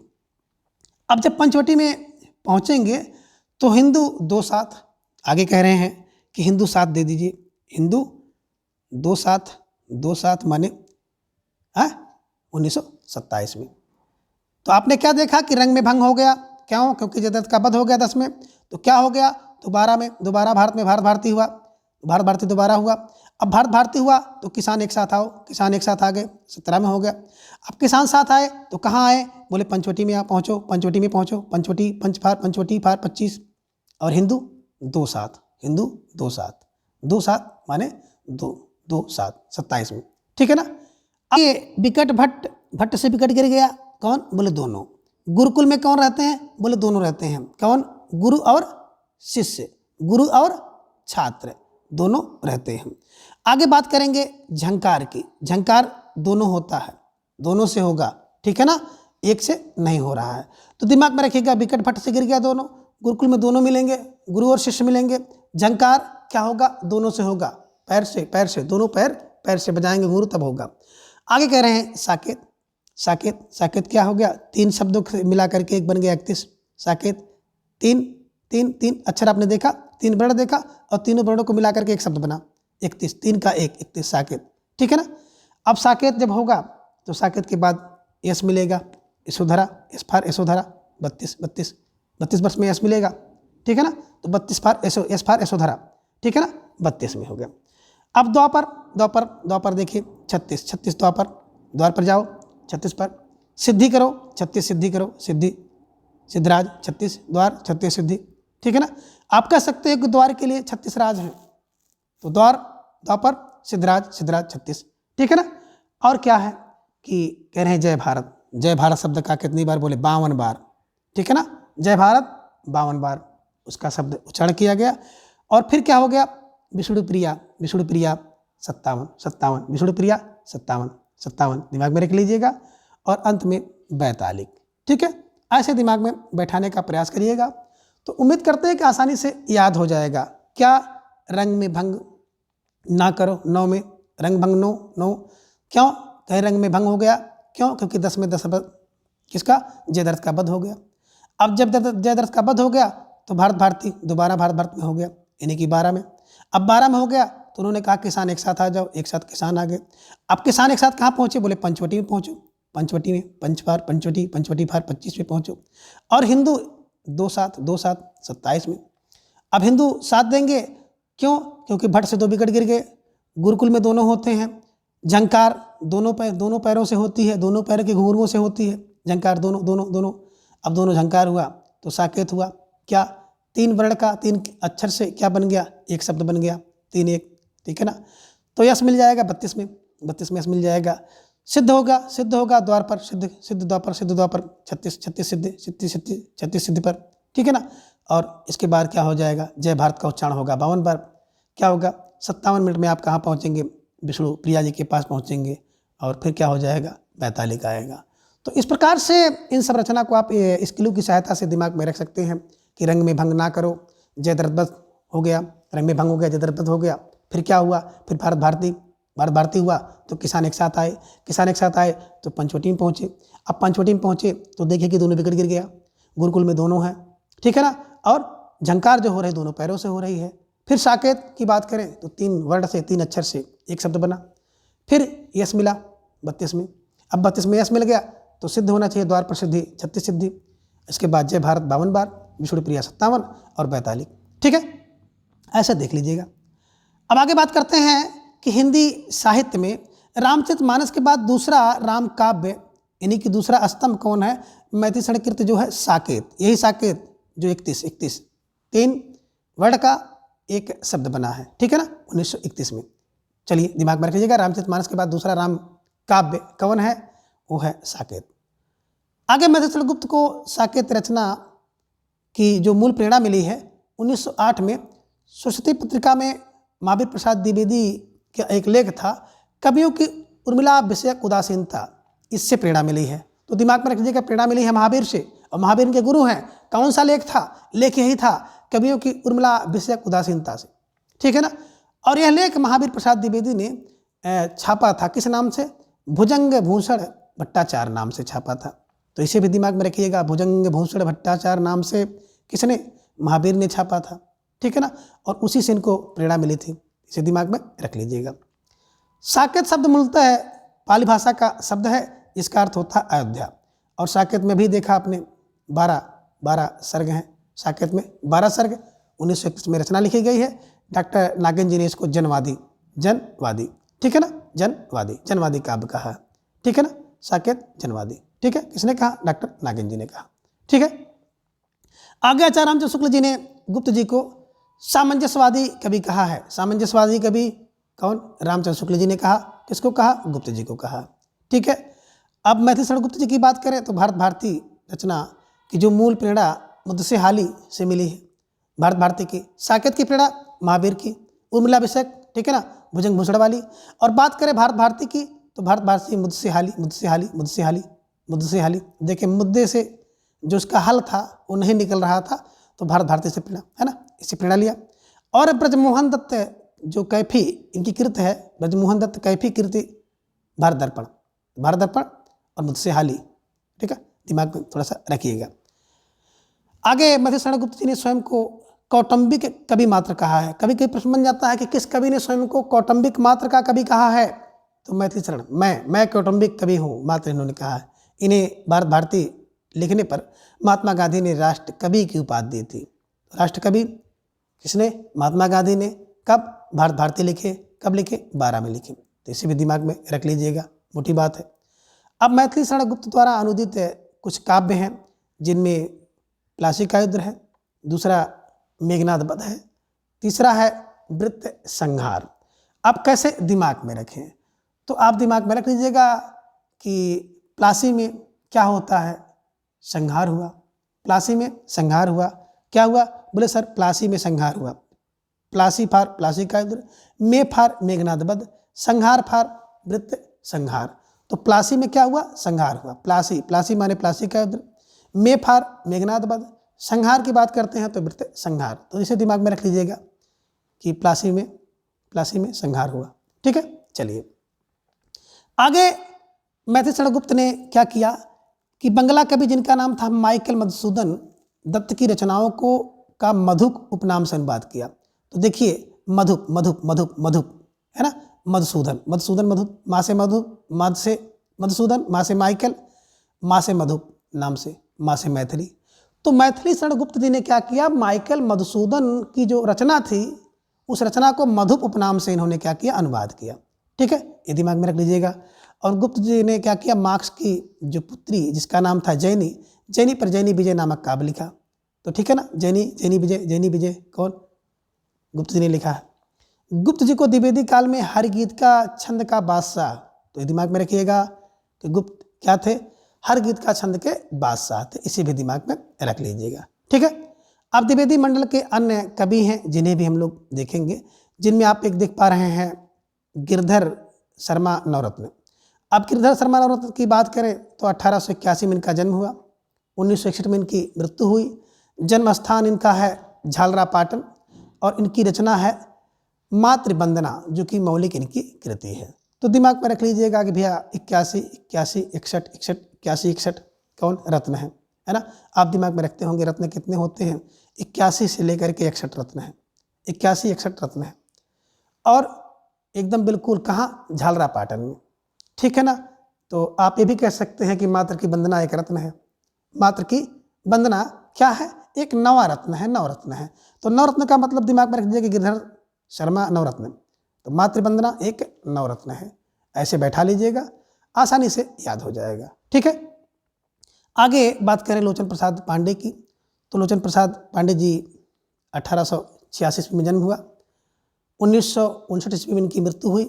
बालापुर में इनका जन्म हुआ था, जो कि मध्य प्रदेश में पड़ता है। रचना है प्रवासी, दूसरी रचना है मेवाड़, तीसरी है महानदी और चौथी रचना है पद पुष्पांजलि और पांचवी रचना है मृगी दुख मोचन। कई बार परीक्षा में पूछी गई है मृगी दुख मोचन किसकी रचना है? तो मृगी दुख मोचन लोचन, मृगी दुख मोचन लोचन लोचन लोचन लोचन प्रसाद पांडे की। ठीक है ना। अब प्रवासी कौन है? बोले प्रवासी तो लोचन है, लोचन है ना, नेत्र प्रवासी लोचन। लोचन प्रवासी होकर के क्या करते हैं? मेवाड़ की गाथा महानदी के किनारे लिखते हैं और पद पुष्पांजलि देते हैं। किसको? दुखी मृग मोचन को। तो दिमाग में रख लीजिएगा कि लोचन से कोई व्यक्ति हैं जो क्या करते हैं? प्रवास के समय मेवाड़ में महानदी के किनारे पद पुष्पांजलि के समय पद पुष्पांजलि दे रहे हैं, तो उन्होंने एक दुखी मृग मोचन को देखा है, इसे दिमाग में रख लीजिएगा। आगे बात करें गिरधर शर्मा है ना, ने गोल्ड स्मिथ कृति जिसका नाम है हर्मिट का संस्कृत श्लोकों में अनुवाद किया है। तो गिरधर शर्मा नवरत्न दिमाग में इसको रख लीजिएगा, हर्मिट का संस्कृत श्लोक में अनुवाद इन्होंने किया है। ठीक है। आगे बात करते हैं सन 1928 ईस्वी में गिरधर शर्मा ने माघ के शिशुपाल वध को 2 सर्गों का हिंदी माघ के नाम से अनुवाद किया है। तो यहाँ पे देखिएगा वही गिरधर शर्मा नवरत्न ने क्या किया कि माघ का जो शिशुपाल वध है 2 सर्ग का हिंदी माघ के नाम से अनुवाद किया। ठीक है। लोचन प्रसाद पांडे की बात करें तो चित्तौड़ के जो भीमसेन के अपूर्व स्वत्व त्याग की कथा और नंददास की जो रास पंचाध्यायी ढंग पर इन्होंने लिखी है। तो दिमाग में रख लीजिएगा कि लोचन प्रसाद पांडे जो हैं ये क्या करते हैं कि भीमसेन के अपूर्व जो स्वत्व की कथा को नंददास की रास पंचाध्यायी के ढंग पर लिखते हैं। देखिए प्रश्न कहीं से भी किसी भी प्रकार से पूछ लिया जा सकता है, इसलिए सबको आप लोग देखते चलें। बात करें लोचन प्रसाद पांडे कृति मृगी दुखमोचन में इनकी पशुओं तक पहुंचने वाली व्यापक और सर्वभूत दयापूर्ण है ना काव्य दृष्टि का पता चलता है। तो दिमाग में रख लीजिएगा मृगी दुखमोचन लोचन। ठीक है ना, पशुओं की पहुंच इन पे दिखाई देती है। ठीक है। आगे लोचन प्रसाद पांडे जी की बात करें तो काव्य विनोद और साहित्य वचस्पति की उपाधि इनको दी गई है। ठीक है ना। काव्य का विनोद कोई व्यक्ति करेगा तो लोचन से करेगा, साहित्य का वचस्पति लोचन, दिमाग में रख लीजिएगा। तो इस प्रकार से इन सभी ट्रिक की सहायता से आप इन सभी रचनाओं को और कवियों को आसानी से याद कर सकते हैं। द्विवेदी मंडल के बाहर के कवि और कालक्रम अनुसार उनका जो विवरण है वो निम्नांकित है। बात करें पहले कवि की तो द्विवेदी मंडल के बाहर के जो पहले कवि हैं वो हैं नाथूराम शर्मा, जिन्हें शंकर उपाधि दी गई है और शंकर उपाधि के अलावा इन्हें कविता कामनी कांत भी कहा जाता है। भारतेंदु प्रज्ञा भी एक उपाधि इनको मिली है और साहित्य सुधाकर आदि कई उपाधियों से इन्हें जो है नवाजा गया है। तो ऐसे महत्वपूर्ण कवि को हम लोग अब देखेंगे। ठीक है ना।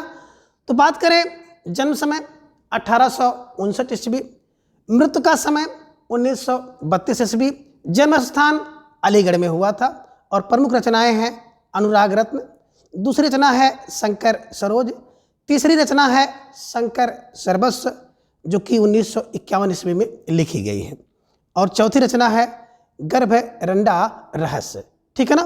तो गर्भरंडा रहस्य देख लीजिएगा, इसमें जो है मंदिरों में विधवाओं का जो वर्णन किया गया है, ठीक है ना। तो इसे दिमाग में आप लोग रख लीजिएगा। तो चूंकि जो गर्भरंडा रहस्य है एक प्रबंध काव्य है, और प्रबंध काव्य के साथ ही साथ जो विधवाएं हैं उनकी बुरी स्थिति और देव मंदिरों का जो अनाचार है उसका वर्णन इसमें किया गया है। तो साथ साथ इसे भी दिमाग में रखे रहिए, ठीक है। चलिए अब इन सबको कैसे दिमाग में रखें, तो देखिए नाथूराम कोई व्यक्ति है जो क्या करते हैं, बोले सर 59 मिनट में 32 बार क्या करते हैं, शंकर शंकर करते हैं। कौन, बोले कोई नाथू व्यक्ति है, नाथूराम। नाथूराम क्या करते हैं, बोले सर 59 मिनट में 32 बार शंकर शंकर करते हैं। यानी कि नाथूराम शर्मा उपनाम शंकर, जन्म 1859 मिनट में 32 बार शंकर शंकर करते हैं, दिमाग में रख लीजिएगा। अलीगढ़ में हुआ है तो अलीगढ़ दिमाग में रख लीजिएगा, ठीक है ना। अब देखिए रचनाओं को, तो देखिए यहाँ पे शंकर हैं बिल्कुल, तो शंकर नाम से 2 रचनाएं इनकी हैं, शंकर सरोज और दूसरी रचना है शंकर सर्वस्व। तो शंकर शंकर 2 बार दिमाग में रखिएगा, ठीक है ना। और शंकर हैं तो बिल्कुल अनुराग के लिए रत्न है। अगर कोई व्यक्ति शंकर से अनुराग करता है, प्रेम करता है, तो उसके लिए रत्न है, उसको रत्न दे सकते हैं, ठीक है ना। और रत्न कहाँ होता है, बोले गर्भरंडा रहस्य, गर्भरंडा रहस्य गर्भ में रहता है ना। तो बस दिमाग में ऐसे रख लीजिएगा कि क्या नाथू क्या करते हैं, 59 मिनट में 32 बार शंकर शंकर करते हैं, ठीक है ना। रचनाएं शंकर सरोज और शंकर सर्वस्व इनकी रचनाएं हैं। अनुराग रत्न है, शंकर अनुराग के रत्न है, और गर्भरंडा रहस्य, ठीक है ना, कि शंकर है, यानी कि इनके गर्भ में ढेर सारे क्या हैं, रहस्य हैं। तो दिमाग में रख लीजिएगा। आपने देखा होगा जो शंकर जी हैं ना, शंकर जी के गर्भ में दिमाग में रख लीजिएगा ढेर सारे रहस्य हैं, और शंकर जी में क्या है, अनुराग के रत्न हैं। शंकर जी हैं तो शंकर सरोज करेंगे और शंकर सर्वस्व करेंगे, ठीक है। ऐसे दिमाग में रख लीजिएगा, आसानी से बैठा रहेगा, ठीक है। अगले कभी आप देख रहे हैं बाल मुकुंद गुप्त। जन्म समय की बात करें 1865 ईस्वी में, मृत्यु 1907 में, जन्म स्थान रोहतक। एक इनकी रचना है अस्फुट कविता, 1905 में इन्होंने लिखा है। तो दिमाग में रख लीजिएगा कि बाल मुकुंद क्या है, बाल मुकुंद तो भैया है ना 65 7 है ना। जो बाल मुकुंद क्या है 65 7 है, 65 7, ठीक है ना। 65 साल साथ साथ रहे हैं, कहाँ, रोहतक में रहे हैं, दिमाग में रख लीजिएगा। और अस्फुट कविता करते थे। कौन, बोले सर बाल मुकुंद हैं, 65 साल साथ साथ रोहतक में रहते थे और अस्फुट की कविता करते थे। तो बाल मुकुंद का मतलब हो गया बाल मुकुंद गुप्त। 65 की बात करें तो 1865 साथ साथ रहते थे, 1907 में इनका देहांत हुआ रोहतक में, है ना। और अस्फुट कविता करते थे, तो दिमाग में ऐसे रख लीजिएगा, ठीक है। चलिए अगले कवि है लाला भगवान दीन। जन्म समय की बात करें 1866, मृत्यु 1930, जन्म स्थान फतेहपुर, रचना है वीर छत्राणी, वीर बालक, वीर पंचरत्न और नवीन बीन, ठीक है ना। तो कैसे दिमाग में रखें कि ये सब रचना दिमाग में आ जाए। तो देखिए यहाँ पे बात करेंगे लाला की, तो लाला है। अब लाला क्या है, लाल लाल है, तो दिमाग में रखिएगा अच्छे अच्छे, छः छः, है ना। या आप कह सकते हैं कि 66, ठीक है ना। क्या करते हैं, है ना, तो आप कर लीजिएगा अच्छे अच्छे अच्छे अच्छे, या करिए 66 वर्ष में क्या करते हैं 30 फतह करते हैं, ठीक है ना। कोई लाला है वो अच्छे अच्छे कर लीजिए, और या तो कह दीजिए 66 30 भी फतह करता है, 30 फतह, ठीक है ना। तो आप करिए लाला क्या करते हैं अच्छी अच्छी अच्छी अच्छी, कितनी 30 फतेह करता है, 30 फतेह। तो अच्छे अच्छे हो गया 6 6 6 6, 1866 में क्या करते हैं 30 फतह, 30 फतह दिमाग में रखिएगा। कोई लाला लाला अच्छी अच्छी 30 फतह करते हैं, फतेह माने फतेहपुर में, 30 माने 1930 में इनकी मृत्यु हुई, अच्छी अच्छी 6 6 6 माने 1866 में इनका जन्म हुआ। अब देखिए जो व्यक्ति फतह करेगा, विजय करेगा, वो तो भाई क्या होगा, वीर होगा। अब वीर की घात 3 कर लीजिएगा, यानी कि 3 है। वीर छत्राणी कहलाएगा, वीर बालक कहलाएगा, और वीर पंच रत्न कहलाएगा, ठीक है ना। जिसकी क्या होगी, बिल्कुल नवीन बीन पूरे संसार में बजेगी। तो ऐसे दिमाग में रख लीजिएगा भवानी दीन, भगवान दीन, नवीन बीन, भगवान दीन, नवीन बीन, ठीक है ना। तो ऐसे दिमाग में रखना होगा कि जो लाला है बिल्कुल अच्छी 30 फतह करता है। अब 30 फतह करेगा तो वीर छत्राड़ी है, वीर बालक है, वीर पंचरत्न है, जिसकी नवीन बीन क्या होती है, पूरे लोक में बजती है, पूरे देश में बजती है। ऐसे दिमाग में रख लीजिएगा, आसानी से याद हो जाएगा। ठीक है, चलिए अब आगे देख पा रहे हैं एक बड़े महत्वपूर्ण जो कवि हैं राय देवी प्रसाद, जिन्हें पूर्ण उपनाम से भी जाना जाता है। तो राय देवी प्रसाद जिन्हें पूर्ण उपाधि मिली है। ठीक है ना। बात करें इनकी जन्म समय क्या है इनका, तो जन्म समय है 1868 और मृत्यु 1915 में जबलपुर में हुआ था। तो इसको थोड़ा सा दिमाग में रख लीजिएगा। देखिए राय हम लोग पढ़े थे, जब कोई व्यक्ति है ना छठ में, खास तौर से किसी बच्चे का जन्म होता है तो उसकी छठ होती है, छठ। तो छठ में क्या होता है, 15 प्रकार से लोग या 15 राय लोग देते हैं कि ऐसा करो वैसा करो ये करो, है ना। ठीक है ना। तो दिमाग में रखिएगा कि राय बोले छठ में कितने लोग 15 राय जब देते हैं, जब फॉर जबलपुर। तो दिमाग में रख लीजिएगा कि जब किसी की छठ होती है तो लोग 15 राय देते हैं। 15 राय का मतलब 1915 में, छठ का मतलब 6 और 8 68। ठीक है ना। तो क्या हो जाता है, धड़ाधड़, धराधर को कर लीजिएगा, धड़ाधड़ क्या हो जाता है, लोग धामन लगते हैं, है ना।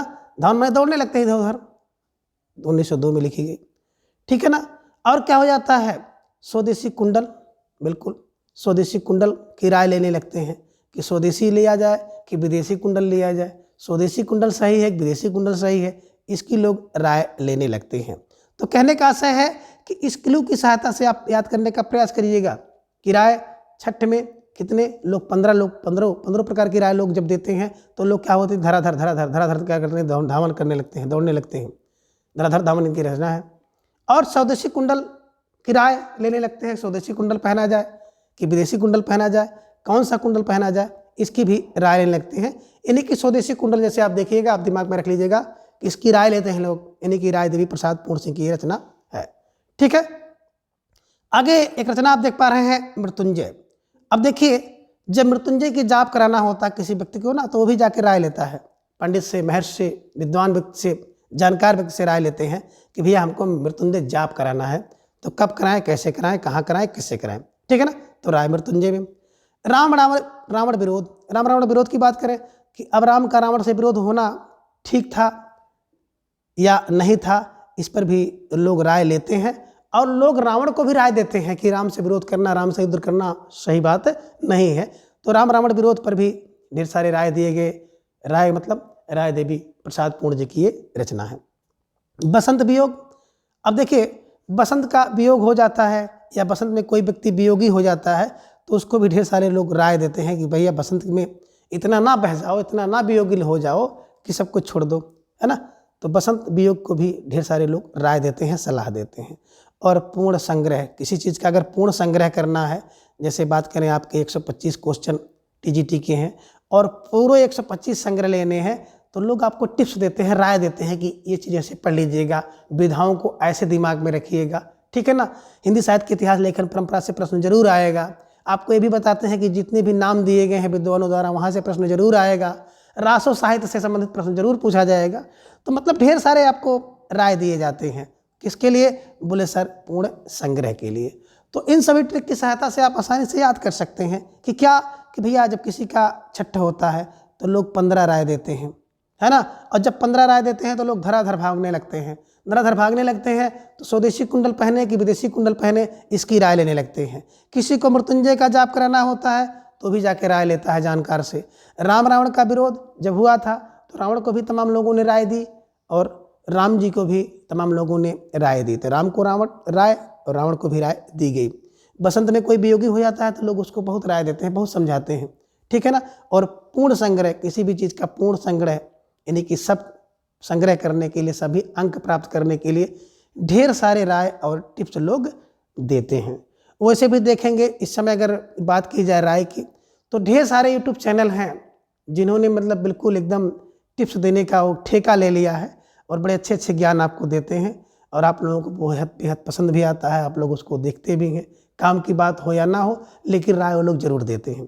ठीक है। चलिए आगे हैं सैयद अमीर अली, जिन्हें मीर उपनाम से भी जाना जाता है। जन्म 1873 ईस्वी में। मृत्यु की बात करें तो 1937 ईस्वी में हुआ था। जन्म स्थान इनका सागर है, जो कि मध्य प्रदेश में पड़ता है। तो देखिए, सैयद अमीर और अली मीर, दो नाम आप देख रहे हैं, अमीर मीर, ठीक है ना। और इनकी रचना है उलाहना पंचक और अन्योक्ति शतक, ठीक है। चलिए अब देखिए कैसे दिमाग में रखें। कोई सैयद व्यक्ति था, वो पहले अमीर थे, अमीर से मीर हो गए, यानी कि थोड़ा सा कर्म इनका उलट पलट गया।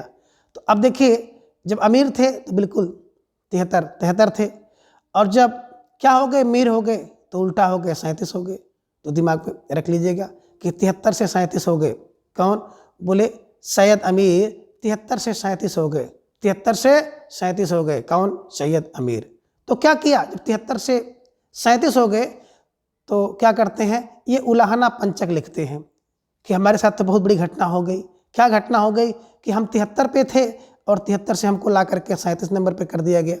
अब 37 नंबर पे कर दिया जाएगा, तो इन्होंने क्या किया, जबरदस्त उलाहना पंचक लिखा और अन्योक्त शतक लिखा। अन्य के उक्तियाँ, अन्य युक्ति जानते हैं ना, अन्य को दृष्टि में रख करके जब कोई युक्ति की जाती है तो उसे कहते हैं अन्योक्ति। तो आप दिमाग में रख लीजिएगा, अन्योक्त का शतक इन्होंने लगा दिया, ठीक है ना।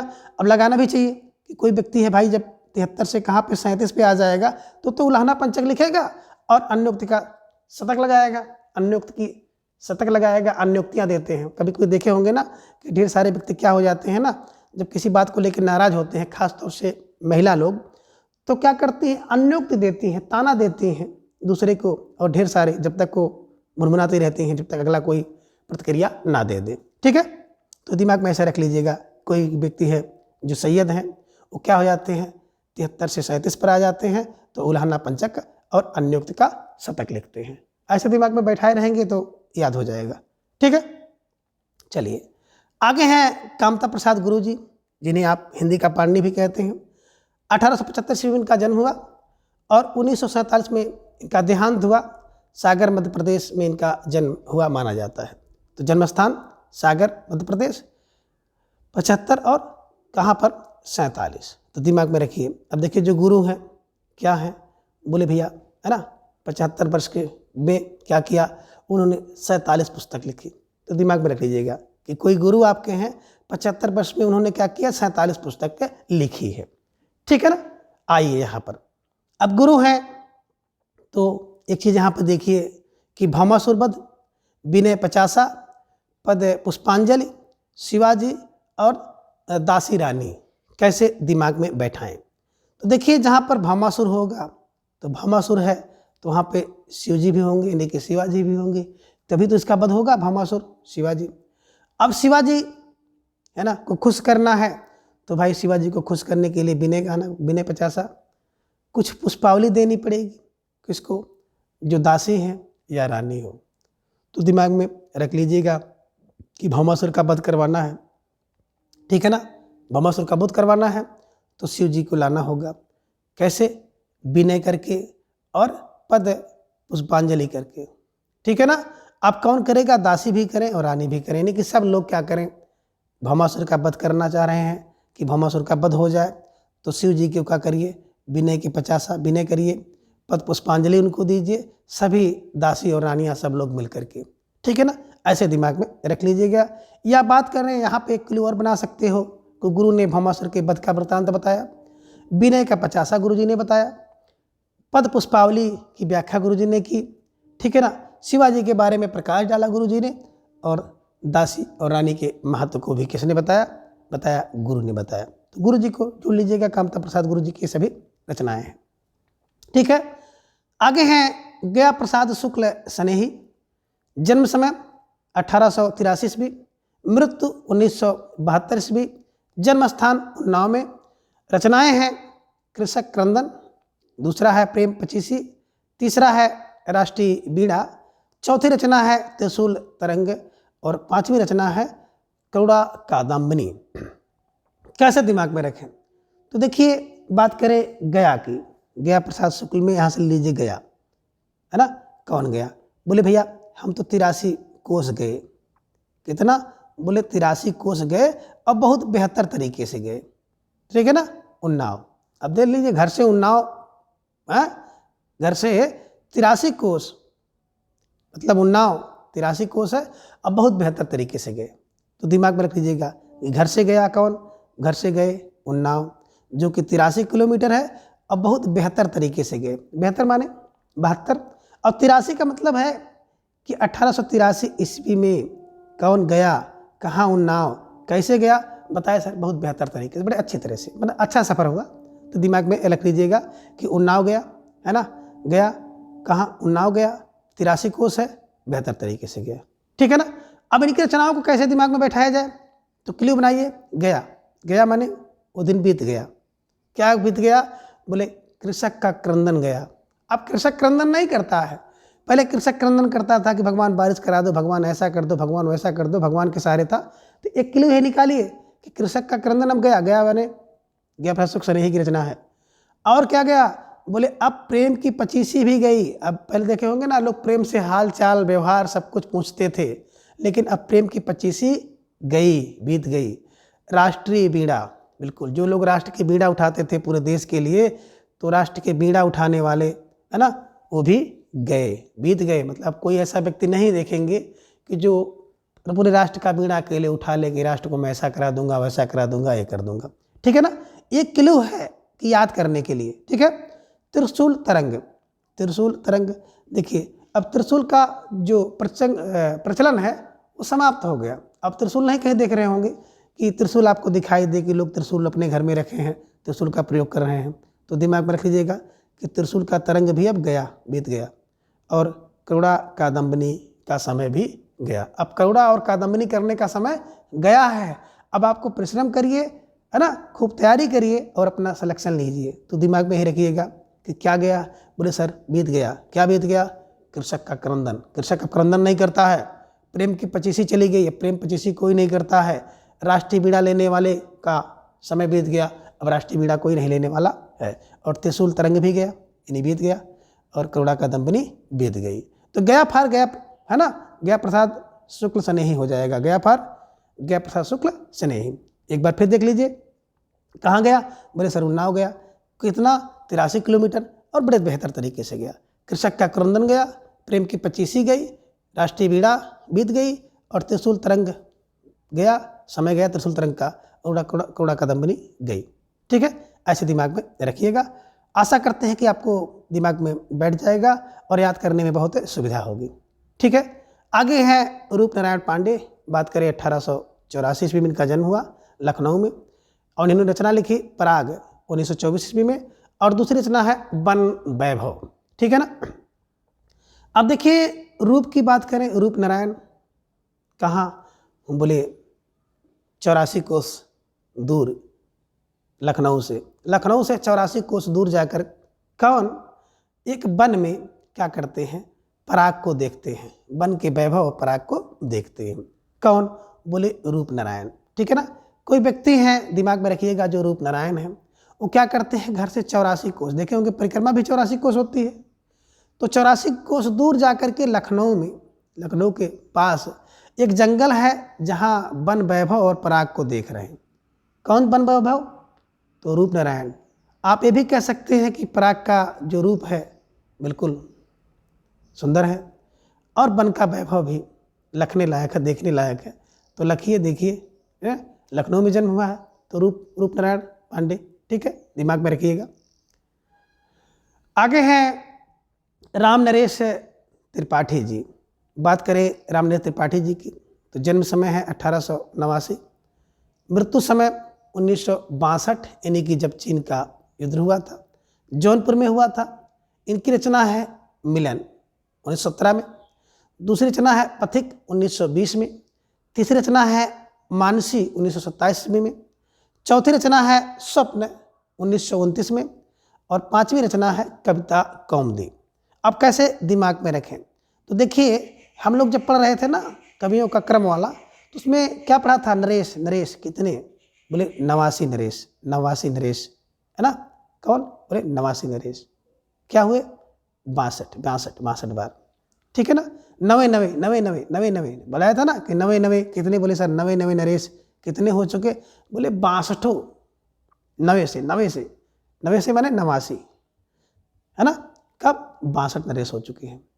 तो 99 से 62 नरेश अब तक हो चुके हैं।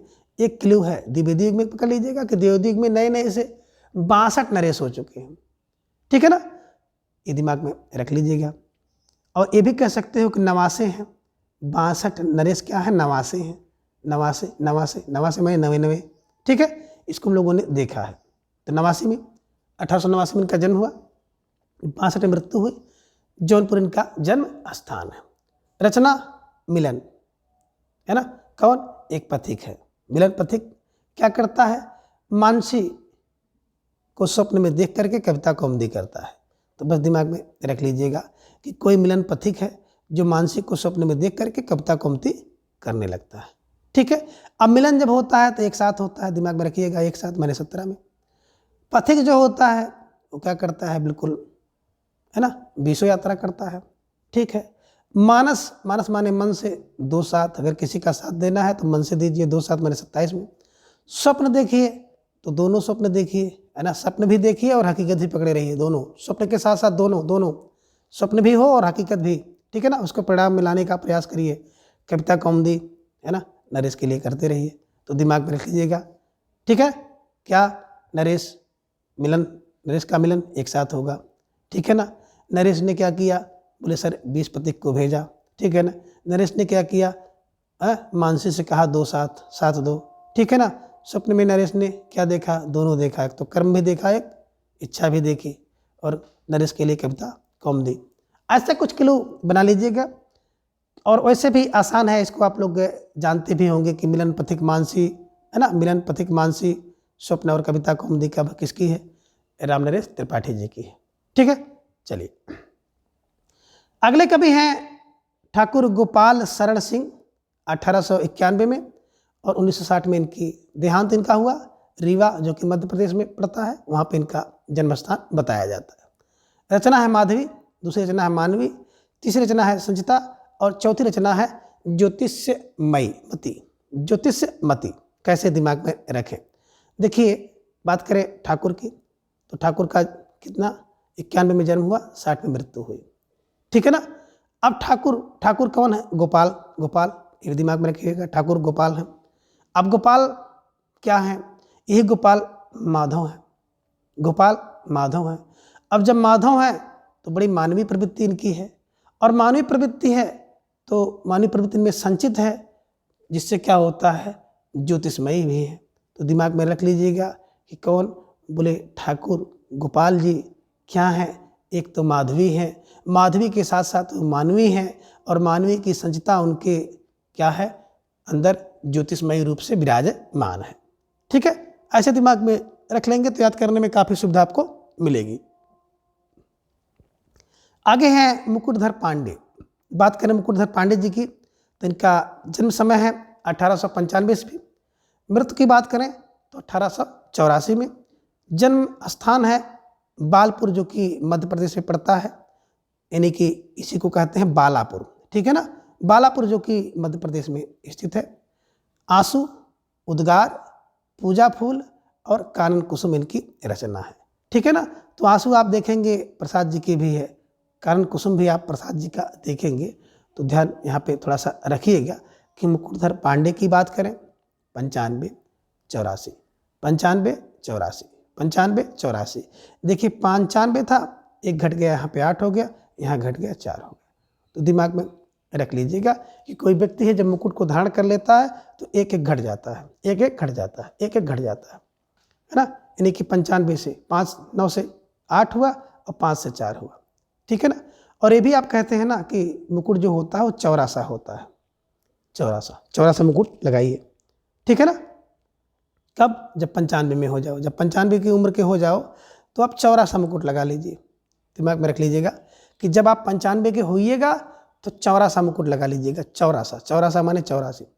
95 का मतलब हो गया 1895 में इनका जन्म हुआ, और चौरासा मुकुट लगाएंगे तो 1984 में इनकी मृत्यु होगी। ठीक है ना, और बात करें बालापुर मध्य प्रदेश में जन्म हुआ।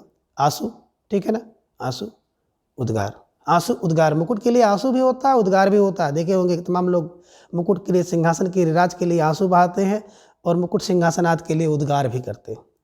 पूजा होती है फूलों से, और अगर मुकुट मिल गया तो समझ लो कान कुसुम मिल गया, सोने का फूल मिल गया। तो इसे दिमाग में रख लीजिएगा।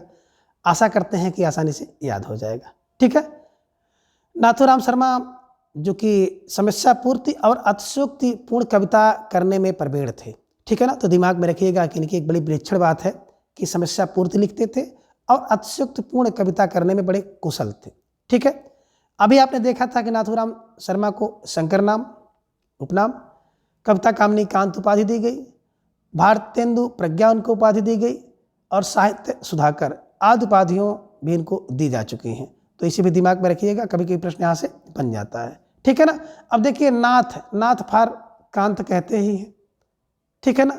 नाथ पार्वती जी शंकर जी को कहती ही थी। ठीक है ना।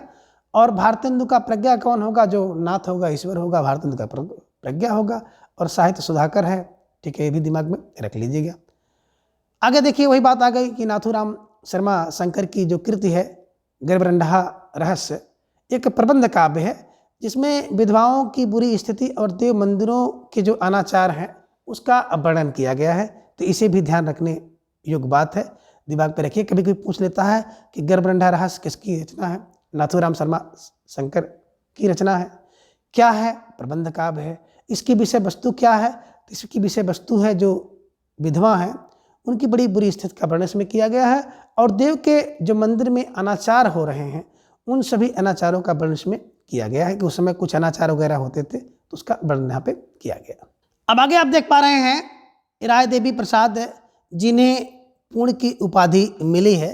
इन्होंने सन 1902 ईस्वी में कालिदास की जो रचना है मेघदूत का ब्रज भाषा में धराधर धावन शीर्षक से अनुवाद किया है। तो दिमाग में रख लीजिएगा। और जब हम लोग वहाँ पे पढ़ रहे थे ना कि क्या हो रहा था छठ में, है ना, 15 राय जब लोग धराधर देते हैं तो लोग क्या हो जाते हैं? धराधर धावन करने लगते हैं। तो यही धराधर है, धराधर धावन किसकी रचना? राय देवी प्रसाद पूर्ण जी की है। किस पर किया? कालिदास की जो रचना है मेघदूत, इसी मेघदूत का ब्रजभाषा में इन्होंने अनुवाद किया है। ठीक है। आगे राय देवी प्रसाद पूर्ण जी की बात करें तो खड़ी बोली में इनकी रचित कुछ निम्न कविताएं हैं जिनमें एक है अमल ताश, है ना।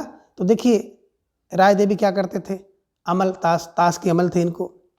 बसंत में वियोग हो जाए तो राय ले लीजिए, स्वदेशी कुंडल पहनना है तो राय लीजिए, और नए सन का स्वागत करना है तो जरूर राय लीजिए, और नए जो नवीन संवत्सर का स्वागत करना है तो भी राय ले लीजिए। तो दिमाग में ही बातें रख लीजिएगा कि जब अगर अमल लग जाए ताश खेलने की तो राय लीजिए, बसंत में कोई वियोग हो जाए तो उसको राय दे दीजिए, स्वदेशी कुंडल के लिए राय लीजिए, नए सन के स्वागत के लिए यानी कि नया वर्ष का स्वागत के लिए राय लीजिए, और नवीन संवत्सर का स्वागत करना हो तो भी राय लीजिए, स्वागत के लिए राय लीजिए। ठीक है। आगे आप देख पा रहे हैं कि कामता प्रसाद गुरु के प्रसिद्ध का मूल आधार जो है उनका हिंदी व्याकरण है। अभी हम लोग करते थे ना कि हिंदी भाषा का पाणिनि कहा जाता है। ठीक है। कामता प्रसाद गुरु जी को भामासुरपद शिवाजी आपने देखा था ना, इनकी रचनाएं हैं। दासी और रानी इनकी रचनाएं आपने देखा है। तो ये सब चीज़ें आपको देखना चाहिए। कामता प्रसाद गुरु जी की बात करें तो भामासुरपद विनय पचासा ब्रजभाषा में है तथा पद पुष्पावली जो है वो खड़ी बोली में लिखी गई है। ठीक है। ज्ञा प्रसाद शुक्ल स्नेही जी की बात करें तो 2 प्रकार से काव्य लिखते थे। जब ये श्रृंगारिक कविता लिखते थे तो स्नेही उपनाम से जाने जाते थे, लिखते थे, और जब राष्ट्रीय भावना से कविता लिखते थे तो त्रिशूल उपनाम से लिखते थे। तो दिमाग में रख लीजिएगा, कभी कभी प्रश्न यहाँ से बनता है कि श्रृंगारिक कविता गया प्रसाद शुक्ल स्नेही नाम से, राष्ट्रीय कविता त्रिशूल नाम से। ठीक है ना। तो दिमाग में रख लीजिएगा, श्रृंगार करते थे बड़े स्नेही थे, प्रेम वाला, प्रेम का, और जब राष्ट्र के लिए लिखते थे तो बिल्कुल त्रिशूल बन जाते थे। ठीक है। ऐसे दिमाग में रख लीजिएगा। अब ज्ञा प्रसाद शुक्ल की बात करें तो स्नेही खड़ी बोली में कवित्व और सवैया छंदों का प्रयोग करते थे, है ना। यानी कि कवित्व और जो सवैया छंद है दोनों के प्रयोग में बड़े कुशल थे। कौन? स्नेही जी। आगे बात करें रामनरेश त्रिपाठी जी, तो रामनरेश त्रिपाठी जी दूसरे प्रसिद्ध स्वच्छंदतावाद के कवि हैं। इसे भी दिमाग में रख लीजिएगा, है ना, कि दूसरे प्रसिद्ध स्वच्छंदतावादी कवि कौन है? रामनरेश त्रिपाठी जी। रामनरेश त्रिपाठी ने मिलन पथिक स्वप्न शीर्षक से जो है 3 काल्पनिक खंड काव्य लिखा है। इन्हीं की मिलन एक साथ हुआ है ना, पथिक 20 1920 में, स्वप्न देखिए दोनों, है ना। ये काल्पनिक है। ठीक है ना, काल्पनिक। क्या है, खंड काव्य है। किसके? रामनेत्र त्रिपाठी जी की है। ठीक है, चलिए आगे रामनेत्र त्रिपाठी जी की बात करें तो इनकी कृति है मानसी, जो कि इनकी फुटकर कविताओं का संग्रह है। तो मानसी क्या है? फुटकर है। ठीक है, मन से 2/7/1927 में लिखा गया है, इसे भी दिमाग में रख लीजिएगा। ठीक है, आगे बात करें रामनेत्र त्रिपाठी की कृति कविता कौमुदी शीर्षक 8 भागों में जो ग्राम गीत, उर्दू, बंगला एवं संस्कृत कविताओं का संकलन इसमें किया गया है और संपादन किया गया है। ठीक है ना, तो इसमें देख लीजिएगा कौन? कविता कौमुदी। कविता कौमुदी में नाम से ही पता चल रहा है कि ढेर सारी कविता इसमें है। ठीक है ना, तो ग्राम गीत हैं, उर्दू एवं बंगला एवं संस्कृत की कविताओं का संकलन एवं संपादन इसमें किया गया है। आगे है मुकुटधर पांडे को आचार्य रामचंद्र शुक्ल जी ने छायावाद का प्रवर्तक स्वीकार किया है ना। अब देखिए कोई व्यक्ति मुकुट धारण कर लेगा तो उसके ऊपर क्या हो जाएगा? छाया हो जाएगी, तो छायावाद का प्रवर्तक हो जाएगा। ठीक है ना, अब कोई व्यक्ति है मुकुट धारण करके क्या करता है ना, राम का मुकुट धारण करके, दिमाग में रखिएगा, राम का मुकुट धारण करके क्या हो गया? छायावाद का प्रवर्तक बन गया। तो रामफार रामचंद्र शुक्ल ने माना, मुकुटफार मुकुटधर पांडे छायावाद का प्रवर्तक स्वीकार करते हैं। ठीक है ना, तो राम का मुकुट धारण करके कोई व्यक्ति क्या हो गया? छायावाद का प्रवर्तक हो गया, इसे दिमाग में रख लीजिएगा। आगे हैं मुकुटधर पांडे की बात करें तो मुकुटधर पांडे है ना लोचन प्रसाद पांडे के अंश थे। तो मुकुटधर पांडे और लोचन प्रसाद पांडे दोनों भाई हैं। ठीक है ना, तो मुकुटधर पांडे छोटे हैं, लोचन प्रसाद पांडे से बड़े थे। इन्हें पांडे बंधु भी कहा जाता है, दिमाग में रख लीजिएगा। आगे मैथिली शरण गुप्त और मुकुटधर पांडे द्विवेदी युग के प्रसिद्ध प्रगीतकार हैं, इसे भी दिमाग में रखें। तो कभी कभी ये जो छोटे छोटे बिंदु होते हैं ना, इन बिंदुओं से संबंधित प्रश्न पूछ लिया जाता है, इसलिए इन्हें भी दिमाग में रखें। द्विवेदी काल, और द्विवेदी काल में ब्रज भाषा काव्य के जो कवि हैं उनको कालक्रम के अनुसार हम लोग देखेंगे। बात करें जो पहले कवि हैं जगन्नाथ दास, जिन्हें रत्नाकर उपनाम से जाना जाता है, तो सबसे पहले हम इनके संक्षिप्त जीवन वृत्त को देखेंगे, क्योंकि कभी कभी प्रश्न तो इनके बात करें ना जीवन वृत्त से संबंधित ही प्रश्न पूछ लिया जाता है, तो इसे भी ध्यान में रखना बहुत जरूरी होता है। बात करें मूल नाम, तो मूल नाम इनका जगन्नाथ दास था, रत्नाकर इनको उपाधि मिली है। जन्म की बात करें तो 1866 ईस्वी में इनका जन्म हुआ और मृत्यु इनकी हुई है 1932 में। ठीक है, पिता का नाम पुरुषोत्तम। गुरु जी की बात करें तो इनके गुरु थे नवनीत लाल चतुर्वेदी और उपनाम रत्नाकर था। ठीक है, तो दिमाग में यहाँ बात रखने योग्य क्या है कि जगन्नाथ का मूल नाम अब जान ही रहे हैं। जन्म समय क्या हुआ? बड़े अच्छे समय में हुआ था, अच्छे है ना। क्या हुआ? एकदम बिल्कुल। तो क्या किया गया? लोगों ने 32 क्या माना? इनको रत्न माना। ठीक है ना, तो दिमाग में रख लीजिएगा। क्या हुआ कि अच्छे समय में अच्छे समय में इनका जन्म हुआ, तो लोगों ने इनको क्या माना? 32वां रत्न मान लिया और इनका नाम कर दिया रत्नाकर। ठीक है ना, ये क्लू है और इस क्लू का वास्तविकता से कोई संबंध नहीं है, बस किसी तरह से आसानी से हमारे आपके दिमाग में बैठ जाए, ताकि जब आप परीक्षा में बैठें तो प्रश्न गलत होने की संभावना ना हो। और किसी भी तथ्य को थोड़ा सा हम लोग अगर मिर्च मसाला लगा कर याद करते हैं ना, तो कुछ बातें दिमाग में बैठी रह जाती हैं जो कि परीक्षा के समय आपके काम आती हैं। ठीक है ना, तो यही आप दिमाग में रखिएगा कि अच्छे समय में हुआ, बड़े अच्छे समय में हुआ, तो लोगों ने क्या किया? इनको 32वां रत्न मान लिया। अब 32 का मतलब 1932 में इनकी मृत्यु हो जाती है। ठीक है ना, रत्नफार रत्नाकर इनको उपनाम दे दिया गया। और क्या थे? बिल्कुल इनके पिताजी पुरुषों में उत्तम थे, इनके पुरुषोत्तम थे। ठीक है ना, और गुरु इनके नवनीत खूब खाते थे, तो दिमाग में रखिएगा नवनीत लाल। ठीक है, तो दिमाग में ये बातें रखने योग्य हैं कि जो क्या है रत्नाकर, जगन्नाथ रत्नाकर रत्नाकर हैं, 32वें रत्नाकर हैं, अच्छे समय में हुआ 66। ठीक है ना, किसका? जगन्नाथ का। पिता पुरुषों में उत्तम पुरुषोत्तम है, गुरु क्या है? बड़ी नवनीत खाते थे, नवनीत माने मक्खन कर लीजिएगा, नवनीत। ठीक है, ऐसे दिमाग में रखिएगा तो आसानी से याद हो जाएगा। ठीक है, चलिए आगे बात करें जगन्नाथ दास रत्नाकर जी की, तो उर्दू में जकी नाम से एक कविता लिखते थे। तो जकी, जाफर जगन्नाथ है, जाफर जकी है ना, पूरा नाम जगन्नाथ ना क्या करके जकी लोग कहते थे इनको, क्या? जकी। ठीक है, तो जगन्नाथ, जा से जगन्नाथ, जा से जकी, जा से जगन्नाथ, जा से जकी। प्रमुख रचनाएं की बात करें तो देख लीजिए, गंगा अवतरण 1927 में, ऊधव शतक 1929 में, हरिश्चंद्र और आगे हिंडोला 1894 में, सिंगार लहरी, कलकासी और वीराष्टक इनकी रचना है। कैसे दिमाग में रखें?